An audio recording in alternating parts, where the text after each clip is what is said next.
کوئی خطرہ ہو، اندیشہ ہو، آپ ایسی جگہ پہ رہتے ہیں جہاں غیر مسلموں کا غلبہ ہے، اور اگر آپ نے بالکل ہی بائیکاٹ کر کے رکھا تو آپ کو خطرہ ہے کہ وہ یعنی آپ پہ ظلم زیادتی کریں گے، تو ظلم سے بچنے کے لیے یا زیادتی سے بچنے کے لیے جس حد تک یعنی آپ ان کے ساتھ رہ سکتے ہیں یا گنجائش ہے اس میں، جس حد تک آپ ان کے ساتھ جو ہے وہ جوڑ پیدا کر سکتے ہیں تو کریں، لیکن بلا وجہ بڑھ چڑھ کے ان رسومات میں حصہ لینے کی شریعت میں بالکل اجازت نہیں ہے۔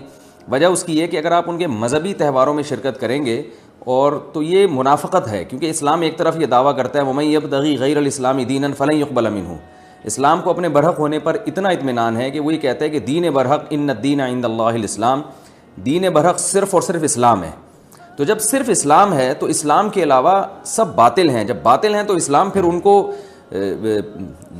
اپریشیٹ کرنے کی کسی صورت میں اجازت نہیں دے سکتا۔ یہ ایسا ہی ہے جیسے آپ کہیں کہ فلاں آدمی چور ہے اور میں اس کی چوری کو غلط بھی سمجھتا ہوں، ٹھیک ہے آپ اس کے ساتھ احسان کریں گے، اس کے ساتھ اس نے سلوک کریں گے، لیکن چوری کے معاملے میں آپ اس کی رہنمائی کرنا شروع کر دیں یا اپریشیٹ کرنا شروع کر دیں، یا وہ چوری کر کے لائے اور آپ اس کا مال کھانا شروع کر دیں، تو یہ پھر منافقت کہلائے گی۔ یہ اس کی علامت ہے کہ آپ کے چوری کے بارے میں وہ جذبات نہیں ہیں جو ہونے چاہیے۔ تو اسلام نے غیر مسلم کے ساتھ حسن سلوک کا حکم دیا، مگر اس کے مذہب کے معاملے میں دو ٹوک بتا دیا ہے کہ کسی قسم کی مذہبی رسوم میں ہم ان کے ساتھ شریک نہیں ہوں گے، بائیکاٹ کریں گے، اور ہم یہ کہیں گے کہ لکم دینکم ولی دین، آپ کے لیے آپ کا دین ہے، ہمارے لیے ہمارا دین ہے۔ اور اس بارے میں صحیح حدیث بھی ملتی ہیں۔ حضرت انس بن مالک رضی اللہ تعالیٰ عنہ فرماتے ہیں کہ ہم مدینہ میں تھے، ایک خاص تہوار تھا جو شروع سے اہل عرب کا چلا آ رہا تھا، ہم وہ تہوار منایا کرتے تھے، تو آپ صلی اللہ علیہ وسلم نے ہمیں اس تہوار سے منع کر دیا، اور آپ صلی اللہ علیہ وسلم نے فرمایا کہ اللہ تعالیٰ نے ہمیں اس کے بدلے میں دو تہوار دے دیے ہیں، ایک عید الفطر اور عید الاضحیٰ۔ تو آپ نے یہ نہیں کہا کہ مسلمانوں کا تہوار عید الفطر اور عید الاضحیٰ ہے تو یہ بھی مناؤ، اور وہ پرانا جو آ رہا ہے چلو وہ بھی مناتے رہو، اس کو منع کر دیا، اور فرمایا کہ جب اللہ نے ہمیں بدلے میں اس سے اچھے تہوار دے دیے ہیں تو اب ہم ان تہواروں کو نہیں منائیں گے۔ تو تہوار کو منانا یہی ہوتا ہے کہ آپ ان کے ساتھ مٹھائی میں شریک ہو جائیں یا ان کے ساتھ رنگ رلیوں میں شریک ہو جائیں، کسی بھی طرح سے شرکت ہوگی تو وہ منانا ہی کہلائے گی، لہذا اس کی اجازت نہیں ہے۔ محمد معین کویت سے پوچھتے ہیں اسلام کے بنیادی عقائد کون کون سے ہیں؟ اسلام کے کتنے عقائد ہیں جن میں اختلاف کی گنجائش نہیں؟ کیونکہ ہر مسلک والے اپنی عقائد کی دعوت دیتے ہیں۔ اسلام کے جو بیسک عقائد ہیں نا، جو قرآن اور سنت میں ہیں، ان کو علماء نے ایمان مفصل اور ایمان مجمل میں ذکر کر دیا ہے۔ بعض لوگ یہ کہتے ہیں کہ ایمان مفصل ایمان مجمل کسی حدیث سے دکھاؤ، تو یہ بھی ایک جہالت والا سوال ہے۔ ایمان مفصل اور ایمان مجمل اس ترتیب سے حدیث سے نہ بھی ہو، لیکن جو ایمان مفصل اور ایمان مجمل میں ہم جن چیزوں کا اقرار کرتے ہیں وہ سارے قرآن و سنت سے ثابت ہیں۔ تو آمنت باللہ و ملائکتہ و کتبہ و رسلہ والیوم الآخر والقدر خیرہ و شرہ من اللہ تعالی والبعث بعد الموت، کہ اللہ پر ایمان، کہ اللہ موجود ہے، اس کی توحید پر ایمان، اور اس کے فرشتوں پر ایمان، اس کی تمام کتابیں جو مشہور 4 کتابیں ہیں، تورات، زبور، انجیل، قرآن پاک، اور تقدیر پر ایمان کہ جو اچھا برا ہے پہلے سے وہ طے شدہ ہے۔ تو یہ سب چیزوں پر ایمان جو ہے یہ ایمان یعنی یہ بنیادی اسلام کے عقائد ہیں۔ اس کے علاوہ قرآن نے جو جنت اور جہنم بیان کیا، میدان یعنی مرنے کے بعد ایک زندگی ہے، پھر قبر کا عذاب، اور ختم نبوت، رسول اللہ صلی اللہ علیہ وسلم آخری نبی ہیں، تو یہ اسلام کے بیسک عقائد ہیں۔ اور پھر کچھ چیزیں ایسی جن کا اعمال سے تعلق ہے، جن کو نبی صلی اللہ علیہ وسلم نے حدیث جبریل، جو مشہور حدیث بخاری مسلم کی، اس میں بیان کیا کہ جبریل علیہ السلام رسول اللہ صلی اللہ علیہ وسلم کے پاس آئے، آپ صلی اللہ علیہ وسلم سے پوچھا مل ایمان، ایمان کیا ہے؟ تو آپ نے انہی چیزوں کا نام لیا کہ ان چیزوں پر ایمان لانا۔ پھر پوچھا اسلام کیا ہے؟ تو آپ نے فرمایا کہ 5 ٹائم نمازیں قائم کرنا، زکوٰۃ ادا کرنا، رمضان کے روزے رکھنا اور حج کرنا۔ تو یہ 4 چیزوں کی فرضیت کا جو شخص انکار کرے گا، 5 نمازوں میں سے ایک نماز کا انکار کر دے وہ بھی اسلام سے خارج ہے، چاہے کسی بھی مسلک سے اس کا تعلق ہو۔ حج کا انکار کر دے وہ بھی اسلام سے خارج ہے، زکوٰۃ کا انکار کر دے وہ بھی اسلام سے خارج ہے۔ تو یہ جو اور رمضان کے روزوں کا انکار کر دے، کسی ایک روزے کا بھی انکار کر دے وہ بھی اسلام سے خارج ہے۔ تو یہ 4 اعمال اسلام میں ایسے ہیں جو طے شدہ ہیں، متواتر ہیں، ان میں سے کسی ایک کا انکار کرنا یہ بھی کفر ہے۔ تو یہ موٹے موٹے عقائد ہیں۔ اس کے بعد پھر تفصیل میں جب ہم جتنا زیادہ گہرائی میں جائیں گے تو اس میں اختلاف ہوگا، اس اختلاف کا کسی کو نہ بھی پتہ ہو تو کوئی حرج نہیں ہے۔ میں اس پر ایک اکثر چٹکلا سناتا ہوں۔ ایک صاحب تھے سعودی عرب سے، مجھے بار بار کہہ رہے تھے آپ حیات النبی ممات النبی پر ڈیٹیل میں بیان کریں۔ میں نے کہا یار یہ کوئی اسلام کے بنیادی عقائد میں سے نہیں ہے۔ انہوں نے کہا نہیں، یہ تو کفر اور اسلام کا مسئلہ ہے۔ تو میں نے کہا آپ کی بیگم کے بارے میں آپ کو پتہ ہے کہ وہ حیاتی ہیں یا مماتی ہیں؟ تو کہنے لگا اس بیچارے کو کیا پتہ ان مسائل کا. تو میں نے کہا اس کے باوجود آپ اس کو مسلمان سمجھ رہے ہیں اور آپ سمجھ رہے ہیں کہ آپ کا نکاح اس سے ہو گیا. تو جیسے آپ کی بیگم کو ان مسائل کا نہیں پتہ پھر بھی مسلمان ہیں, تو اسی طرح لاکھوں کروڑوں مسلمانوں کو اگر اس عقیدے کا نہیں پتہ ہوگا تو انشاءاللہ وہ بھی مسلمان ہی ہوں گے. کیا سود کے پیسے لینے کا گناہ ہوگا؟ ایک ہندو کا سوال. یہ کرم انڈیا سے کوئی ہندو ہیں, انہوں نے سوال پوچھا ہے. میں یہ پتہ نہیں کیا لکھا ہوا ہے, ایک ایجنسی میں کام کرتا ہوں یا کمپنی میں کام کرتا ہوں, میں ہندو ہوں, میری سیلری بینک اکاؤنٹ میں آتی ہے اور اس میں ہر 3 یا 6 مہینے پر کچھ نہ کچھ سود لگ جاتا ہے. وہ پیسہ میں غریبوں کو دے دیتا ہوں, کبھی اسکول میں کبھی مدرسے میں. کیا یہ بھی حرام ہوگا اور اس کی بھی مجھے سزا ملے گی؟ سوال تو ہندو نے کیا ہے, لیکن قرآن مجید نے جہاں غیر مسلموں کو عقیدے کے معاملے میں خطاب کیا ہے, اعمال کے معاملے میں بھی خطاب کیا ہے. قرآن مجید میں جگہ جگہ جو اہل جہنم کی اللہ نے علامات بیان کی ہیں, جہاں یہ بیان کی ہے کہ یہ لوگ شرک کیا کرتے تھے, وہاں یہ بھی بیان کیا ہے کہ یہ نماز نہیں پڑھتے تھے, یہ زکوٰۃ نہیں دیتے تھے. حالانکہ نماز اور زکوٰۃ تو خالصتاً مسلمانوں کا شعار ہے. تو ان قرآنی آیات کی روشنی میں علماء نے لکھا ہے کہ غیر مسلموں سے اعمال کے بارے میں بھی سوال ہوگا عقیدے کے ساتھ ساتھ. ہاں, وہ اعمال پر اگر آ جائیں تو عمل قبول اس وقت تک نہیں ہوگا جب تک اسلام قبول نہیں کرتے. تو کوئی بھی غیر مسلم اگر جس کا عقیدہ شرکیہ ہے وہ اسلام قبول نہیں کرتے, تو جہاں ان کو اس شرک کا گناہ ملے گا وہاں بدعمالیوں کا گناہ بھی ملے گا. لہٰذا اگر کوئی غیر مسلم ایسا ہے جو سود بھی کھاتا ہو اور شرک بھی کرتا ہو, اور ایک غیر مسلم ایسے ہیں جو یعنی شرک کرتا ہے مگر وہ سود نہیں کھاتا, تو دونوں کے درجات میں قیامت کے دن فرق ہوگا. اس لیے کہ قرآن مجید سے اور احادیث سے ہمیں یہ بات پتہ چلتی ہے کہ غیر مسلموں کے بھی سزا کے مختلف درجات ہوں گے. جو جرائم کا ارتکاب کریں گے ان کی سزا زیادہ ہوگی, جو جرائم کا ارتکاب نہیں کریں گے ان کی سزا کم ہوگی. تو اس لیے اگرچہ آپ ہندو ہیں تو سب سے پہلے میں آپ کو دعوت دوں گا کہ آپ خالص توحید کی طرف آئیں. پتھر سے بنے ہوئے بت ہیں جو ہم اپنے ہاتھ سے بناتے ہیں, ان کی عبادت کرنا یہ بالکل عقل کے خلاف ہے, اور یہ کسی کو بھی قیامت کے دن اللہ کے عذاب سے نہیں بچا سکتے. تو آپ پورے اسلام میں داخل ہو جائیں, اور ساتھ ساتھ آپ اگر سود سے بچ رہے ہیں تو یہ بہت اچھی بات ہے. یہ چیز بھی انشاءاللہ آپ کے فائدے کا سبب بنے گی, اور بسا اوقات غیر مسلم کی نیکی اس کے مذہب کی تبدیلی کا ذریعہ بن جاتی ہے. حدیث میں آتا ہے کہ ایک صحابی رسول اللہ صلی اللہ علیہ وسلم کے پاس آئے اسلام قبول کرنے. پھر انہوں نے اپنا واقعہ سنایا کہ یا رسول اللہ, میں نے زمانہ جاہلیت میں 100 لڑکیوں کو زندہ دفن ہونے سے بچایا ہے. انہوں نے اپنا واقعہ بیان کیا کہ میں کہیں جا رہا تھا تو مجھے آواز آئی, میاں بیوی میں جھگڑا ہو رہا تھا, تو عورت جو ہے نا وہ اپنے بچے کو بچانے کی فکر میں تھی, بیٹی کو بچی جنی تھی اس نے, اور باپ کی کوشش یہ تھی کہ وہ اس کو زندہ دفن کر دے. تو میں نے جا کے ان سے پوچھا, میں نے کہا تم یہ چاہتے ہو نا کہ یہ بچی تمہاری نظر سے دور ہو جائے؟ باپ سے میں نے کہا, تو اس نے کہا ہاں. تو کہا یہ مجھے بیچ دو, تمہاری نظر سے میں ہمیشہ کے لیے دور کر دوں گا, اس کو زندہ دفن نہ کرو. تو وہ کہتے ہیں اس طرح میں نے 100 لڑکیوں کو زندہ دفن ہونے سے بچایا ہے. تو یا رسول اللہ, یہ کفر کی حالت میں نے یہ نیکی کی تھی, تو کیا اس کا قیامت کے دن مجھے ثواب ملے گا؟ تو آپ صلی اللہ علیہ وسلم نے فرمایا کہ اسی نیکی کی وجہ سے اللہ نے تمہیں اسلام کی توفیق دی ہے. تو اس سے معلوم ہوا کہ آپ کوئی بھی نیکی کریں, سود سے بچنا بھی ایک نیکی ہے, تو اس کی برکت سے اللہ تعالیٰ انشاءاللہ آپ کو اسلام کی بھی توفیق دیں گے. قابلیت کی بنا پر بغیر تعلیم کے سند بنوانا. سیف اللہ صاحب ثوابی سے پوچھتے ہیں, میرا چھوٹا بھائی ہے, اس کے پاس الیکٹریکل کا پورا ہنر ہے, کیا ہم اس کے لیے پیسوں سے سند بنوا سکتے ہیں یا نہیں؟ نہیں بنوا سکتے, یہ دھوکے میں آئے گا, چاہے وہ کتنے ہی ماہر کیوں نہ ہوں. سرٹیفکیٹ کے لیے جو پورا ایک پروسیس ہے اس سے گزرنا پڑے گا. البتہ اگر سند بنوا لی ہے اور اس سے وہ جاب کرتے ہیں تو جاب حرام نہیں ہوگی, صرف سند بنوانے کا گناہ ہوگا. جمعے کے خطبوں کے دوران دعا مانگنے کا حکم. شہزاد صاحب پشاور سے پوچھتے ہیں, جمعے کے دن جو خطبہ ہوتا ہے کیا اس کے درمیان دعا مانگنا جائز ہے؟ حدیث میں آتا ہے رسول اللہ صلی اللہ علیہ وسلم نے ارشاد فرمایا, اذا صعد الامام المنبر فلا صلاۃ ولا کلام. جب امام ممبر پہ چڑھ جائے تو پھر نہ نماز ہے نہ کلام ہے. تو اس سے پتہ چلتا ہے کہ خطبے کے مکمل خطبے کے دوران خاموشی کا حکم ہے. تو اس لیے 2 خطبوں کے درمیان جو امام توقف کرتے ہیں تو وہاں بھی خاموش رہنے کا حکم ہے. بعض علماء کی یہ رائے ہے کہ وہ وقت ایسا ہے جس میں دعا قبول ہوتی ہے, جیسے کہ حدیث میں آتا ہے جمعے کے دن ایک گھڑی ایسی ہے جس میں دعا قبول ہوتی ہے. اکثر علماء اس طرف گئے ہیں کہ وہ گھڑی عصر کی نماز کے بعد ہے, اس لیے جمعے کے دن عصر کے بعد دعا کا اہتمام کرنا چاہیے. اور بعض حضرات کی رائے ہے کہ 2 خطبوں کے درمیان ہے. تو اگر 2 خطبوں کے درمیان وہ گھڑی ہو جس میں دعا قبول ہوتی ہے تو پھر دل میں دعا مانگنی چاہیے, زبان ہلانے کی اجازت نہیں ہے. امت مسلمہ ایمان کے باوجود زوال پذیر کیوں ہے؟ محمد اکبر.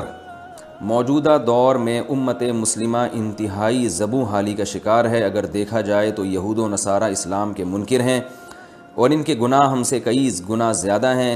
دنیا بھر میں وہ مسلمانوں پر ظلم کر رہے ہیں اور فساد مچایا ہوا ہے، اس کے باوجود وہ دنیا میں ایک طرح سے حاکم ہیں، ان کی پالیسی پوری دنیا میں چل رہی ہے، تو مسلمان دین برحق پر ہونے کے باوجود اس زوال اور پستی کا شکار کیوں ہیں؟ بھائی محمد اکبر، آپ کے سوال کا ایک مختصر جواب، ایک تفصیلی مختصر جواب یہ ہے کہ فرعون سے بڑا ظالم دنیا میں کون ہوگا؟ تو فرعون تو کئی سال اس نے حکومت کی، اور اس سے پہلے جو مصر میں بادشاہ تھے وہ بھی بڑے ظالم تھے، اور بنی اسرائیل تو اللہ کو ماننے والے لوگ تھے۔ تو یہ کوئی قاعدہ کلیہ نہیں ہے کہ جب جو بھی یعنی حاکم ہوگا، یعنی کوئی ظالم آدمی حاکم ہی نہیں بن سکتا۔ قرآن مجید میں اللہ تعالیٰ کے ارشاد ہے فلا یغرنک تقلب الذین کفروا فی البلاد، کہ اے نبی یہ جو کافر کا غلبہ ہے زمین میں، یہ آپ کو کہیں یہ لوگ دھوکے میں نہ ڈال دیں۔ تو متاع قلیل، یہ دنیا کا تھوڑا سا سامان ہے جو ان سے چھین لیا جائے گا۔ رہا یہ مسئلہ کہ مسلمان زوال پذیر کیوں ہیں، تو اس کی دو وجوہات ہیں، ایک تو اس کی علت ہے اور ایک حکمت ہے۔ کسی بھی چیز کی جو ہے نا اصل وجہ، جیسے بغداد میں جب مسلمانوں کی حکومت کا خاتمہ ہوا تو مختلف قسم کے مورخین اس کی مختلف لاجک بیان کرتے ہیں کہ جی وہ وہاں اختلافی مسائل بہت ہو گئے تھے اور اعمال سے غافل ہو گئے تھے وغیرہ وغیرہ، لیکن اصل وجہ کیا تھی کہ مسلمانوں ہی میں جو خلیفہ کا ایک قریبی شخص تھا اس نے غداری کی تھی اور اس نے تاتاریوں کو آنے کے لیے بارڈر کھول دیا تھا۔ تو یہ اصل وجہ تھی خلافت بغداد کی خلافت کے خاتمے کی، تو یہ اصل علت تھی۔ باقی یہ ہم کہہ سکتے ہیں کہ اپنا ہی آدمی جو آستین کا سانپ نکلا، تو ایسے لوگ اللہ ہم پہ مسلط کیوں کر دیتا ہے؟ کچھ ہماری بدعمالیاں ہوتی ہیں جس کی وجہ سے اس قسم کی مسٹیک ہم سے ہو جاتی ہیں، تو ممکن ہے اس دور میں مسلمانوں سے بہت ساری زیادہ بدعمالیاں ہوئی ہوں اور ان کے وہ اوصاف نہ رہے ہوں جو ان کے اسلاف کے ہوا کرتے تھے، لیکن اصل جو وجہ تھی وہ بدعمالیاں نہیں تھی، بدعمالیوں کی وجہ سے شاید ایسا ہوا ہوگا، لیکن اصل وجہ کیا تھی کہ جو خلیفہ کا جو نائب تھا اس نے غداری کی تھی اور اس نے تاتاریوں کو راستہ دے دیا تھا۔ تو یہی مسلمانوں کے ساتھ ہوا ہے، مسلمانوں میں کچھ ایسے غدار پیدا ہوئے ہیں جن کی وجہ سے خلافت عثمانیہ کا خاتمہ ہوا۔ ترک میں آپ کو پتہ ہے کہ کمال اتا ترک، اس نے اپنے آپ کو ایسا شو کیا تھا جیسے سب سے زیادہ اسلام کا خیرخواہ یہ آدمی ہے، بہت اس نے دھوکہ دیا اور منافقت اختیار کی، جس کی وجہ سے جو مسلمان مجاہدین تھے اس وقت اور مسلمان خلفاء تھے وہ اس سے بہت زیادہ متاثر ہوئے۔ حقیقت میں وہ یعنی غیروں کا ایجنٹ تھا، اس نے خلافت عثمانیہ کا خاتمہ کیا، اور جو کچھ ہوا ہمارے سامنے ہے اس کے بعد سے مسلمان زوال کا شکار ہوتے چلے جا رہے ہیں، کیونکہ جس کے پاس حکومت ہوتی ہے وسائل اسی کے پاس ہوتے ہیں۔ تو آپ کتنی بھی ترقی کر لیں، اصل حکومت چونکہ غیروں کی ہے تو آپ کی تمام تر ترقی کو وہ کیش کروائیں گے۔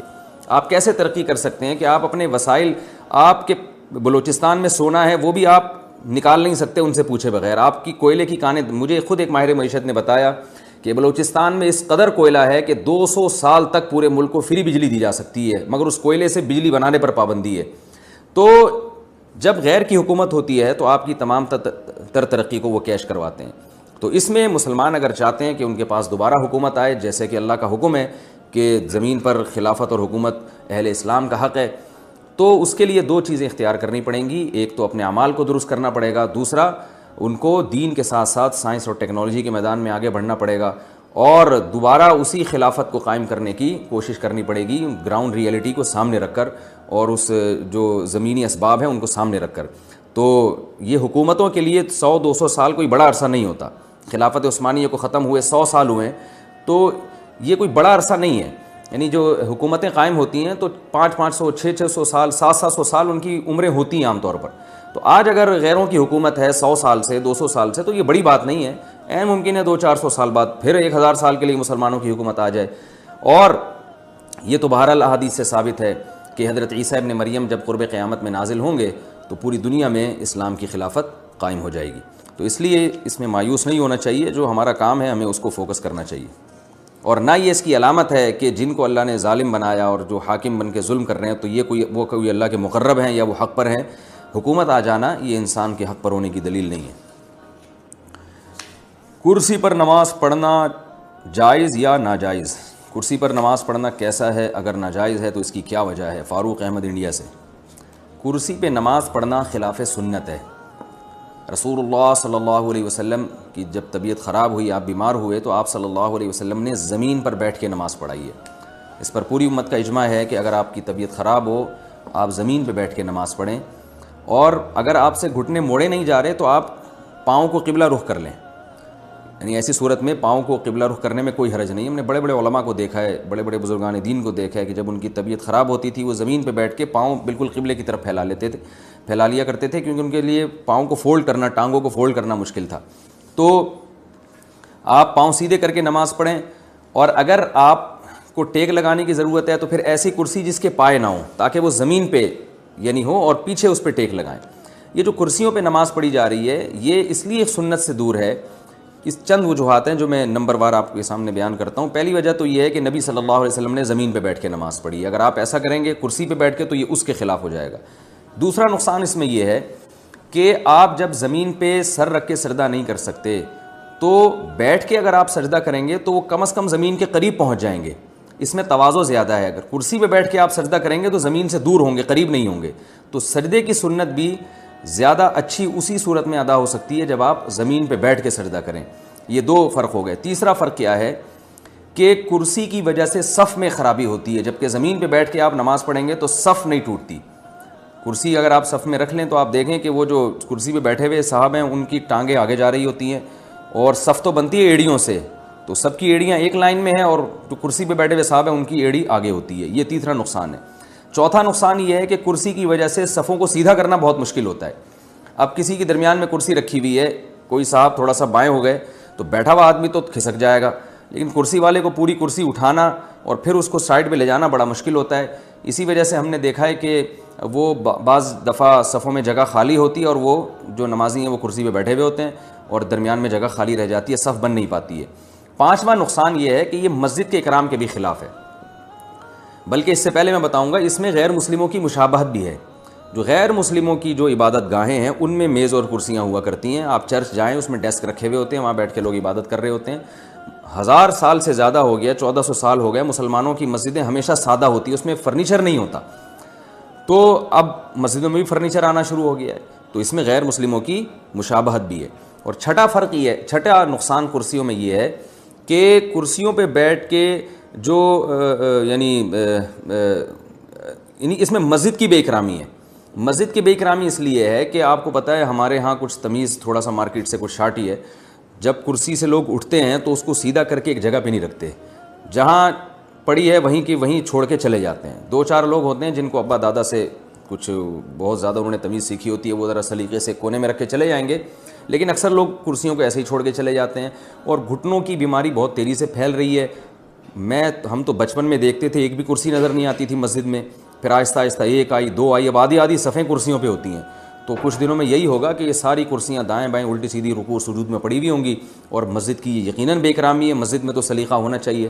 تو یہ ایک بہت بڑی وجہ ہے. اور 7ویں وجہ یہ ہے کہ اگر یہ کرسیوں کا رواج ختم نہ ہوا تو ہوگا یہ کچھ دنوں میں کہ یہ مسجدیں آپ کو سرائے اور ہوٹل نظر آنا شروع ہو جائیں گی. یہ دعویٰ میں نے 5 سال پہلے کیا تھا اور اب اس دعوے پر کا مشاہدہ بھی ہونا شروع ہو گیا ہے. میں نے 5-6 سال پہلے یہ بیان کیا تھا کہ آپ دیکھیے گا کچھ وقت کے بعد ایسا ہوگا کہ کرسیاں رکھی ہوئی ہوں گی، لوگ ان کرسیوں پہ بیٹھے ہوئے ہوں گے اور سامنے میز رکھی ہوئی ہوگی اور چائے اور قہوے چل رہے ہوں گے. بالکل وہ ماحول ہوگا جو ہوٹلوں کا ماحول ہوتا ہے، کیونکہ جب کرسیاں آ گئیں تو پھر ظاہر ہے پھر صحت مند لوگ بھی ان پہ بیٹھیں گے. نماز کے بعد جو ہے نا گپ شپ لگانے کے لیے صحت مند لوگ بھی ان کرسیوں پہ بیٹھیں گے. پھر جب بیٹھیں گے تو وہ گول دائرہ بھی بنے گا، پھر جب بنے گا تو پھر میز لانے میں کتنا ٹائم ہے، پھر چائے اور سٹے بھی چلیں گے اس میں. تو اب میں تو رمضان میں دیکھتا ہوں کہ یہ سب کچھ ہو رہا ہے. کرسیوں پہ اعتکاف والے بیٹھے ہوئے ہوتے ہیں اور چائے بھی چل رہی ہوتی ہے. بالکل وہ گپ شپ کا ماحول ہوتا ہے جو گلی محلے میں نہیں کرسیاں ڈال کے لوگ بیٹھے ہوئے ہوتے ہیں. تو یہ مسجد کے اکرام کے بالکل خلاف ہے. اس کو ختم کرنے کی کوشش کرنی چاہیے. صرف ایک صورت میں کرسی کا استعمال جائز ہے کہ یہ تمام یعنی آپ کے لیے زمین پہ بیٹھنا کسی صورت میں ممکن ہی نہ ہو، اور ٹانگیں پھیلا کے بھی نہیں بیٹھنا ممکن ہو آپ کے لیے، اور نیچے ٹیک لگا کے بیٹھنا بھی آپ کے لیے ممکن نہ ہو. تو پھر بحالت مجبوری کہ آپ کے لیے ایک چیز ناممکن ہے تو پھر آپ کرسی پہ بیٹھ سکتے ہیں، مجبوری ہے. لیکن اس میں بھی بہتر یہ ہے کہ فولڈنگ کرسی ہو، اپنے ساتھ لے کر آئیں، اپنے ساتھ لے کر جائیں. یہ ممکن نہیں ہے تو مسجد میں ایک خاص جگہ ہونی چاہیے جہاں ان کرسیوں کو رکھ دیا جائے.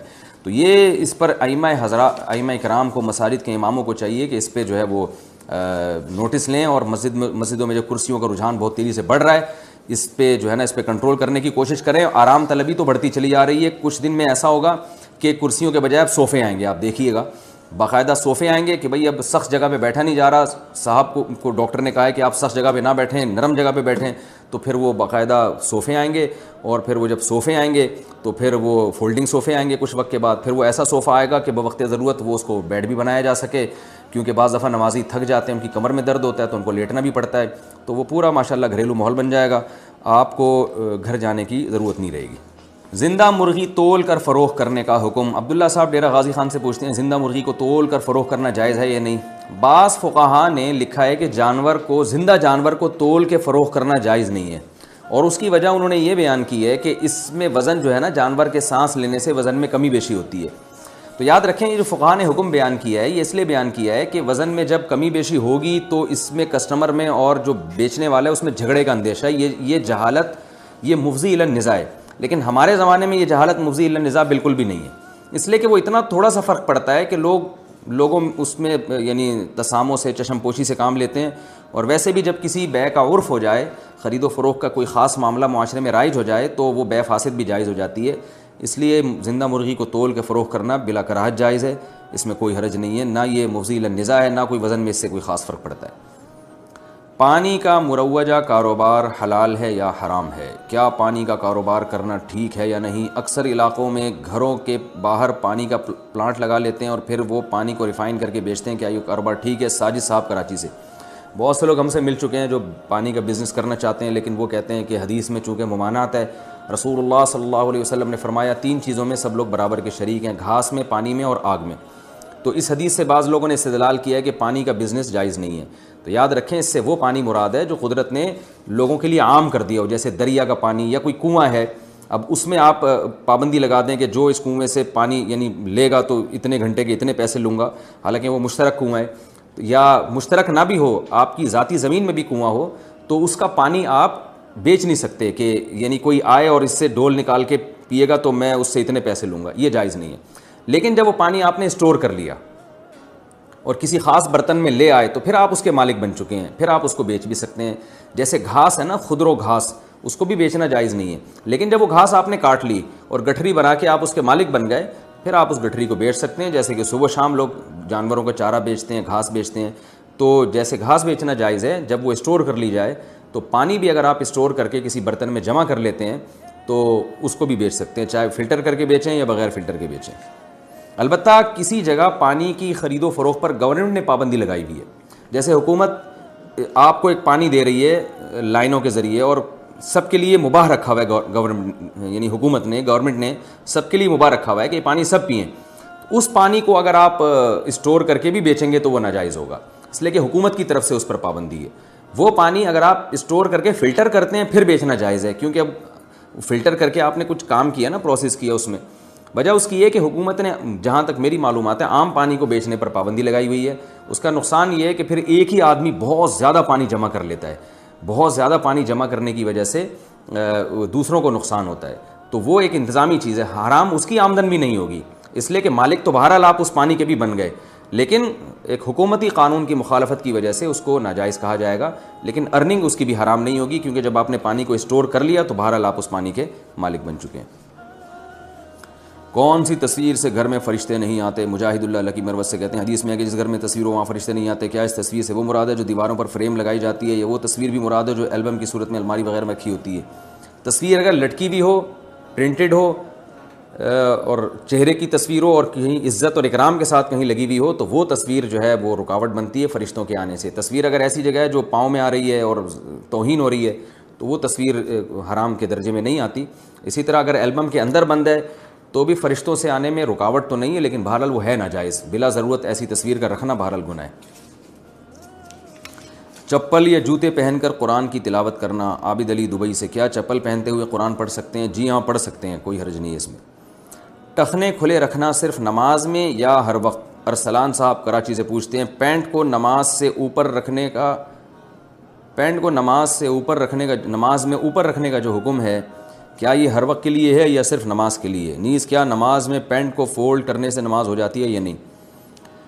یہ بھی اس زمانے میں ایک نیا شوشہ لوگوں نے چھوڑا ہے کہ نماز میں پینٹ فولڈ نہیں کرنی چاہیے، ایسا نہیں ہے۔ رسول اللہ صلی اللہ علیہ وسلم کی صحیح حدیث موجود ہے، ان اللہ لا يقبل صلاۃ رجل مسبل ازارہ، اللہ اس شخص کی نماز قبول نہیں کرتے جس کا ازار ٹخنوں سے نیچے ہو. ازار کہتے ہیں جو بھی آپ نے دو لباس ہوتے ہیں, ایک جو آپ اوپر پہنتے ہیں اور ایک جو آپ نیچے پہنتے ہیں.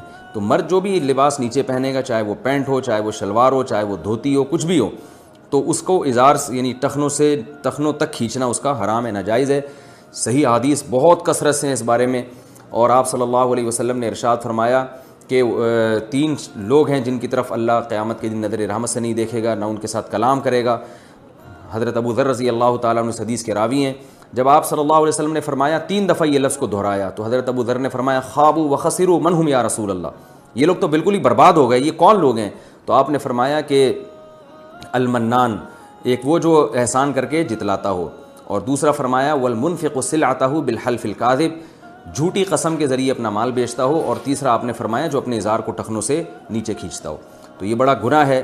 بعض لوگ یہ کہتے ہیں کہ تکبر اگر ہوگا تو اس کو نیچے لٹکانا گناہ ہے, تکبر نہیں ہے تو گناہ نہیں ہے. اور دلیل میں حضرت ابو بکر رضی اللہ تعالیٰ عنہ کی حدیث پیش کی جاتی ہے کہ حضرت ابو بکر رضی اللہ تعالیٰ عنہ نے یہ حدیث سن کے فرمایا رسول اللہ صلی اللہ علیہ وسلم سے کہ میرا ازار تو نیچے چلا جاتا ہے. تو آپ نے فرمایا انک لست ممن جرہ خیلا, تم ان لوگوں میں سے نہیں ہو جو تکبر کی وجہ سے لٹکاتے ہیں. تو بعض حضرات کہتے ہیں دیکھو اگر تکبر کی وجہ سے لٹکایا جائے تو حرام ہے, بغیر تکبر کے حرام نہیں ہے. تو حالانکہ یہی حدیث بتا رہی ہے کہ تکبر کے بغیر لٹکانا بھی حرام ہے, اس لیے کہ حضرت ابو بکر نے یہ نہیں کہا تھا میں جان کر ازار نیچے کرتا ہوں, بلکہ غفلت میں بعض دفعہ میرا ازار نیچے چلا جاتا ہے ٹخنوں سے. تو آپ نے فرمایا کہ تم تکبر کی وجہ سے ایسا نہیں کرتے. کیا مطلب کہ تم سے جو یہ ہو رہا ہے واقعی غفلت میں ہو رہا ہے, جان کر تم تکبر کی وجہ سے ایسا نہیں کر رہے. اس کی سب سے بڑی دلیل یہ ہے کہ اس حدیث کے بعد بھی حضرت ابو بکر کا ازار ہمیشہ ٹخنوں سے اوپر ہی رہا ہے.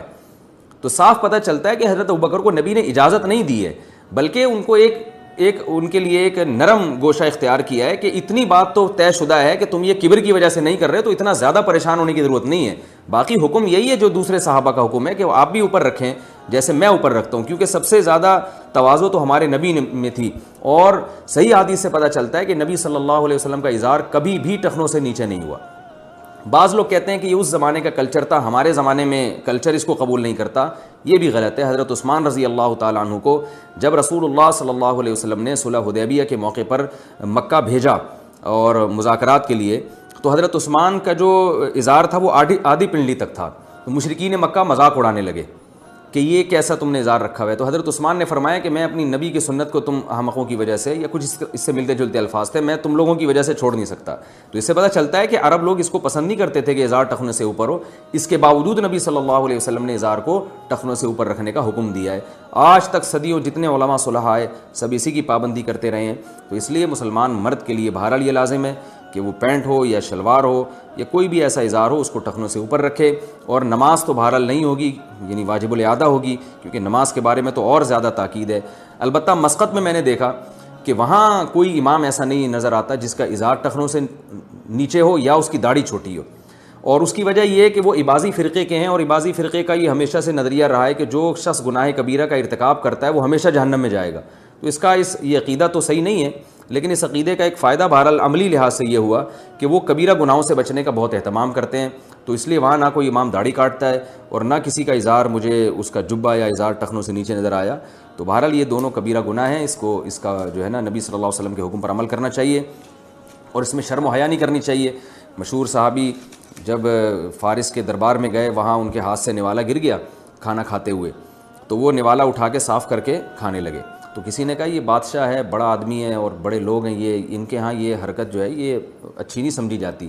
تو ان صحابی نے فرمایا کہ ان احمقوں اور بے وقوفوں کی وجہ سے ہم اپنے نبی کی سنت نہیں چھوڑ سکتے, تو یعنی ہمیں کلچر سکھائیں گے. تو آپ کے پاس رسول اللہ صلی اللہ علیہ وسلم کی سیرت ہے, نبی صلی اللہ علیہ وسلم کی سنت ہے, سید الانبیاء کی, اور ایک پورا نظام آپ صلی اللہ علیہ وسلم نے پیش کیا. تو ہم نبی کے ہوتے ہوئے ہم کیوں بے وقوف لوگوں سے متاثر ہوں جو ہمارا مذاق اڑائیں. مجھے یاد ہے ایک دفعہ میں ٹرین میں جا رہا تھا, تو فجر کا وقت تھا, تو علماء سے ہم نے یہی سنا ہے کہ اگر ٹرین کہیں جنگل میں ہو اور کہیں دور سے اذان کی آواز بھی نہ آ رہی ہو تو پھر چاہے اکیلے بھی نماز پڑھنی ہو تو اذان کہہ کے نماز پڑھیں. تو کافی پرانا واقعہ, مجھے بڑی شرم آ رہی تھی اذان دیتے ہوئے, جیسے کہ آتی ہے لوگوں کو, لوگ بولیں گے تو بالکل ہی پروفیشنل ملا یعنی لگ رہا ہے یہ. تو اب سب ٹرین میں پڑے ہوئے سو رہے ہیں, میں اذان دوں, تو تھوڑی دیر تو مجھے شرم سی آئی. پھر میں نے سوچا کہ ان کو شرم نہیں آ رہی پڑے ہوئے, اللہ نے حکم دیا، یہ کلمہ بھی پڑھتے ہیں، اور اللہ نے حکم دیا کہ سفر و حضر ہر صورت، اسلام کا سب سے اہم ترین حکم ہی نماز ہے، تو ان کو جب سوتے ہوئے شرم نہیں آ رہی تو ہمیں ان کو اٹھاتے ہوئے شرم کیوں آئے؟ تو شرم جس کو آنی چاہیے اس کو آنی رہی، اور جس کو نہیں آنی چاہ رہی اس کو شرم آ رہی ہے، تو یہ الٹی کہانی چل رہی ہے۔ تو اس لیے مردوں کو چاہیے اپنا ازار ٹخنوں سے اوپر رکھا کریں اور اس میں شرمایا نہ کریں۔ شرم ان کو آنی چاہیے جو نبی صلی اللہ علیہ وسلم کی اس حدیث کا انکار کر رہے ہیں اور اس لباس کو فالو نہیں کر رہے جس کا رسول اللہ صلی اللہ علیہ وسلم نے حکم دیا ہے۔ جب اللہ ہر جگہ موجود ہے تو دوسری گواہیوں کا کیا فائدہ؟ محمد وقاص گجرات سے کہتے ہیں، جو لوگ کہتے ہیں کہ جب ہم نماز پڑھتے ہیں یا قرآن پڑھتے ہیں تو وہ جگہ ہمارے حق میں گواہی دے گی۔ سوال یہ ہے کہ جب اللہ ہر جگہ موجود ہیں تو گواہی کی کیا ضرورت ہے؟ یعنی آخرت میں یہ چیزیں گواہی دیں گی۔ اللہ کو پتہ ہے کہ کس نے کیا کیا ہے، لیکن اللہ حجت کو تمام کرنے کے لیے مخلوق سے بھی گواہی دلوائیں گے۔ جس زمین پہ گناہ کیا وہ بھی گواہی دے گی، انسان کے ہاتھ، انسان کے پاؤں، یہ سارے اعضاء گواہی دیں گے تاکہ اور حجت تمام ہو جائے۔ یقین جو ہے نا، یقین ایک ایسی چیز ہے جس کے درجات ہوتے ہیں۔ حضرت ابراہیم علیہ السلام کو یقین تھا کہ اللہ قیامت میں مردوں کو زندہ کرے گا، اس کے باوجود حضرت ابراہیم نے کہا کہ اللہ آپ جو ہے وہ کیسے زندہ کریں گے، مجھے ذرا ایک دفعہ کر کے دکھا دیں۔ تو اللہ نے کر کے دکھا دیا تو اور اطمینان ہو گیا۔ تو یہ اطمینان ایک ایسی چیز ہے جو بڑھتا رہتا ہے۔ تو قیامت کے دن اللہ کو پتہ ہے، لیکن اللہ اتمام حجت کے طور پر اور مجرم کے جرم کو اور پکا کرنے کے لیے اللہ انہی اعضاء سے گواہی دلوانا شروع کر دیں گے جن اعضاء نے گناہ کیا، اور زمین کا وہ حصہ گواہی دے گا جس پہ بیٹھ کے انسان نے گناہ کیا ہوگا۔ اللہ تعالی ہماری حفاظت فرمائے۔ مندر بنانے کی کمائی حلال یا حرام؟ سمیر الیاس انڈیا سے، ہم ممبئی میں مستری کا کام کرتے ہیں، یہاں برابر میں لکڑی کا مندر بھی بناتے ہیں جس میں ہندو لوگ اپنے بھگوان کی مورت رکھ کر پوجا کرتے ہیں، کیا یہ کام جائز ہے؟ اس کی آمدن استعمال کرنے کا کیا حکم ہے؟ دیکھیے، ہندوؤں کا بھگوان کی پوجا کرنا ہمارے مذہب کے مطابق تو درست نہیں ہے، لیکن ایک اصول اور ضابطہ سمجھیں، کسی کے ساتھ گناہ میں تعاون، وہ تعاون اس وقت کہلائے گا کہ جب آپ اس کے لیے کوئی ایسی چیز بنا کے دے رہے ہو جو گناہ کے علاوہ کسی اور چیز میں استعمال نہیں ہو سکتی۔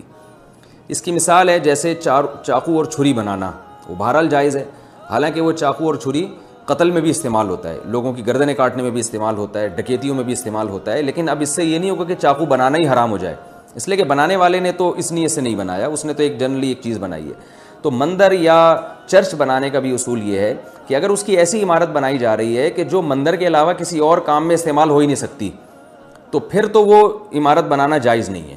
اور اگر وہ عمارت ہے، اب اس میں اندر کوئی اس کو مندر کے طور پہ استعمال کر لے، یا اس کو مسجد کے طور پہ استعمال کر لے، یا کوئی ہسپتال بنا لے، یا کوئی ویسے ہی چارپائی ڈال کے سو جائے اس میں، تو اگر کوئی ایسی عمارت بنا رہا ہے تو پھر بے شک وہ بطور مندر کے بھی استعمال ہو جائے تو ایسی عمارت کی آمدن کو حرام نہیں کہہ سکتے۔ تو اس لیے عمارت اگر آپ بنا رہے ہیں، صرف عمارت ہے، تو وہ بنانا جائز ہے، لیکن اگر وہ ایسی عمارت ہے جو مندر کے علاوہ کسی اور کام میں استعمال ہی نہیں ہو سکتی، پھر اس عمارت کی تعمیر آپ کے لیے جائز نہیں ہے، اور اس کی پھر آمدن بھی آپ کے لیے جائز نہیں ہے۔ کیا سونے کے اذکار لیٹ کر بلا وضو پڑھ سکتے ہیں؟ سونے کے جو اذکار ہیں جیسے آیت الکرسی، چاروں قل دعائیں وغیرہ، اگر یہ بستر پر لیٹ کر اور بغیر وضو کے پڑھیں تو یہ جائز ہوگا یا نہیں؟ امتیاز احمد بہاولپور بہار سے، بہار ہے میرا خیال ہے، یہ بہار سے پوچھتے ہیں، انڈیا کا۔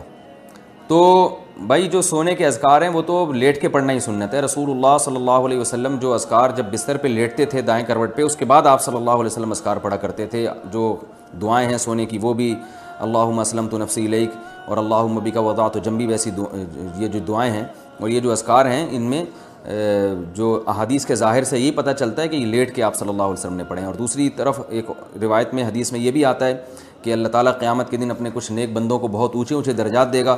یہ وہ بندے ہیں جن کو نرم نرم بستر اللہ کے ذکر سے غافل نہیں کرتے۔ تو اس کے حدیث کے ظاہر سے بھی پتہ چلتا ہے کہ نرم بستر پہ لیٹنے کے بعد وہ اللہ کے ذکر سے غافل نہیں ہوتے، کیونکہ نرم بستر پہ جب بیٹھے رہیں گے تو وہ غافل نہیں کرے گا، وہ جب لیٹ جاتے ہیں نا پھر انسان پہ نیند کا غلبہ ہوتا ہے۔ تو اس حدیث کے بھی ظاہر سے پتہ چلتا ہے کہ جو رات کے سونے کی دعائیں ہیں وہ لیٹنے کے بعد ہی ہیں۔ تلاوت قرآن یا فضائل تعلیم کیا بہتر ہے؟ محمد امن دہلی سے پوچھتے ہیں، میں نے سنا ہے کہ اجتماعی عمل انفرادی عمل سے بڑا ہوتا ہے۔ ہماری مسجد میں عشاء کے بعد فضائل اعمال کی تعلیم ہوتی ہے، میں تعلیم کے دوران رات کی صورتیں سورہ ملک، حامیم سجدہ اور سورہ واقعہ پڑھ رہا ہوتا ہوں، تو کئی لوگ مجھ سے کہتے ہیں کہ پہلے اجتماعی عمل میں بیٹھو، اجتماعی عمل انفرادی عمل کے مقابلے میں پہاڑ جتنا ہے، تو میرے لیے اجر و ثواب کے لحاظ سے کیا کرنا بہتر ہوگا؟ بھائی شریعت میں اجتماعی عمل بھی ضروری، انفرادی بھی ضروری۔ تو اگر آپ تبلیغ کے کام سے جڑے ہوئے ہیں، پھر تبلیغ والوں کی ایک ترتیب ہے کہ رات کو اجتماعی عمل ہوتا ہے تو آپ کو چاہیے کہ 1.5 اینٹ کی الگ مسجد نہ بنائیں، بلکہ اسی عمل میں شریک ہو جائیں جیسے کہ سارے ساتھی آپ کے شریک ہیں، پھر اس سے فارغ ہو کے آپ اپنا انفرادی عمل بھی کریں۔ اور اگر آپ کام سے جڑے ہوئے نہیں ہیں تو مشورہ تو یہ کہ جڑ جائیں، ثواب ملے گا انشاءاللہ۔ پھر بھی نہیں جڑتے اس مشورے کے بعد بھی، پھر اگر آپ اپنا اس وقت انفرادی عمل بھی کرتے ہیں تو بھی ٹھیک ہے، کوئی گناہ نہیں ہے، لیکن افضل بہرحال یہی ہے کہ جب سب لوگ ایک کام کر رہے ہوں تو آپ بھی اس کام میں۔ اس کا تعلق جائز ناجائز سے نہیں ہے، اخلاقیات سے۔ گناہ کچھ بھی نہیں ہوگا، حامیم سجدہ یا سورہ واقعہ پڑھنے کا ثواب پھر بھی ملے گا آپ کو، لیکن افضل یہی ہے کہ اجتماعی نظم سے ہٹنا نہیں چاہیے، اس سے دلوں میں فساد بھی پیدا ہوتا ہے اور اختلاف و انتشار بھی ہوتا ہے۔ لیکن جب اجتماعی عمل ہو رہا ہو تو اس وقت کی بات ہے یہ، اگر نہیں ہو رہا تو پھر شریعت میں انفرادی عبادت کی بھی بہت اہمیت ہے۔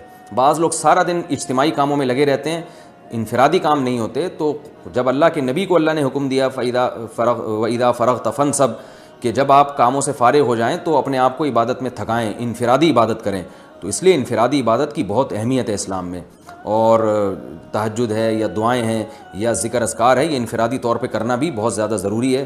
انسان کو جو ایندھن ملتا ہے، اللہ کی محبت ملتی ہے، وہ تو انفرادی عمل سے ہی ملتی ہے۔ کیا کھانے کے دوران سلام کر سکتے ہیں؟ عبد الرحمن انڈیا سے۔ کھانا کھاتے وقت سلام کرنا یا سلام کا جواب دینا کیسا ہے؟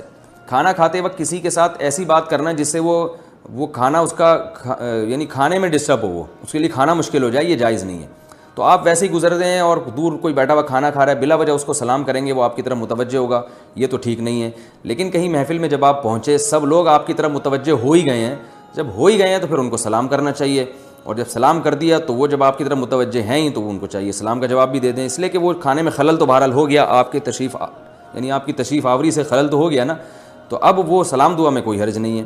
کیونکہ لوگوں کی عادت بھی ہے، اگر آپ کھانا کھاتے ہوئے کسی کے پاس جائیں گے، سلام نہیں کریں گے تو زیادہ لوگ ڈسٹرب ہوتے ہیں، وہ دیکھتے رہیں گے کافی دیر آپ کی طرف اور مانوس نہیں ہوں گے آپ سے۔ تو مقصد کو فوکس کرنا چاہیے، کسی کو کھانے میں پریشان کرنا ٹھیک نہیں ہے۔ اگر سلام کرنے سے پریشانی ختم ہو رہی ہے تو سلام کریں، اور جواب دینے سے پریشانی ختم ہو رہی ہے تو جواب بھی دیں، اور اگر کرنے یا جواب دینے سے پریشانی بڑھ رہی ہے تو نہ کریں۔ اگر پہلے حرام کمائی ہو تو دعوت قبول کر سکتے ہیں؟ دانش صاحب آسٹریلیا سے پوچھتے ہیں۔ جن کی کمائی پہلے ناجائز تھی مگر کچھ عرصے سے جائز کاروبار شروع کیا ہے تو ان کے گھر جا کر کھانا کھانا یا ان کی تقریب میں شریک ہونا جائز ہوگا یا نہیں؟ شریعت نے حتی الامکان ہمیں حکم دیا ہے کہ اچھے کسی کے بھی عمل کو نا اچھے معمل پر معمول کرو۔ پہلے حرام کما رہا تھا، اب ناجائز پہ آ گیا، پہلے ناجائز آمدن تھی، اب وہ جائز کمانے لگے ہیں، تو غالب یہی ہے کہ اب وہ آپ کو جائز ارننگ سے ہی کھلا رہے ہوں گے، تو آپ جائیں کھائیں، امید یہی ہے کہ انشاءاللہ حلال سے کھلا رہے ہوں گے۔ بہنوں کو وراثت سے محروم کرنے کا حکم۔ اگر والد اپنی وراثت میں بیٹیوں کو کچھ نہیں دینا چاہتے جس پر وہ گواہ بھی بنا لیں، چنانچہ ان کی وفات کے بعد بیٹے اپنی بہنوں کو کچھ نہیں دیتے، شرعاً اس کا کیا حکم ہے؟ جہاں زیب خلیل کوہستان۔ باپ اگر 100 قسمیں بھی اٹھا لینا کہ میری بیٹیوں کو وراثت نہیں دینی اور سینکڑوں لوگوں کو گواہ بنا لے تو بھی اس کی کوئی اعتبار نہیں ہے۔ مرنے کے بعد بہرحال پھر بیٹیوں کو دوبارہ حصہ ملے گا اور والد کو کبیرہ گناہ بھی ہوگا۔ رسول اللہ صلی اللہ علیہ وسلم کی حدیث ہے، اس کا مفہوم ہے کہ بعض دفعہ انسان نیک اعمال کرتا ہے لیکن وہ خلاف شریعت وصیت کر کے چلا جاتا ہے جس کی وجہ سے وہ جہنم میں چلا جائے گا، تو ایسی حماقت نہیں کرنی چاہیے۔ اگر والد صاحب نے ایسی حماقت کی ہے تو ان کے لیے دعائے مغفرت کریں۔ آپ صلی اللہ علیہ وسلم نے تو 1/3 سے زیادہ صدقہ کرنے کی اجازت نہیں دی ہے تاکہ وارثوں کا حق ضائع نہ ہو، تو اس لیے اس طرح سے بیٹی کو محروم کرنے کی اجازت نہیں ہے۔ چرچ جرابوں پر مسح کرنے کا حکم۔ کیا جرابوں پر مسح کرنے سے پورا وضو ہو جاتا ہے یا نہیں؟ جبکہ اکثر جہاں ہم جاب کرتے ہیں وہاں بار بار جوتے اتارنا یا جرابیں اتار کر پاؤں دھونا مشکل ہوتا ہے۔ خرم صاحب کویت سے۔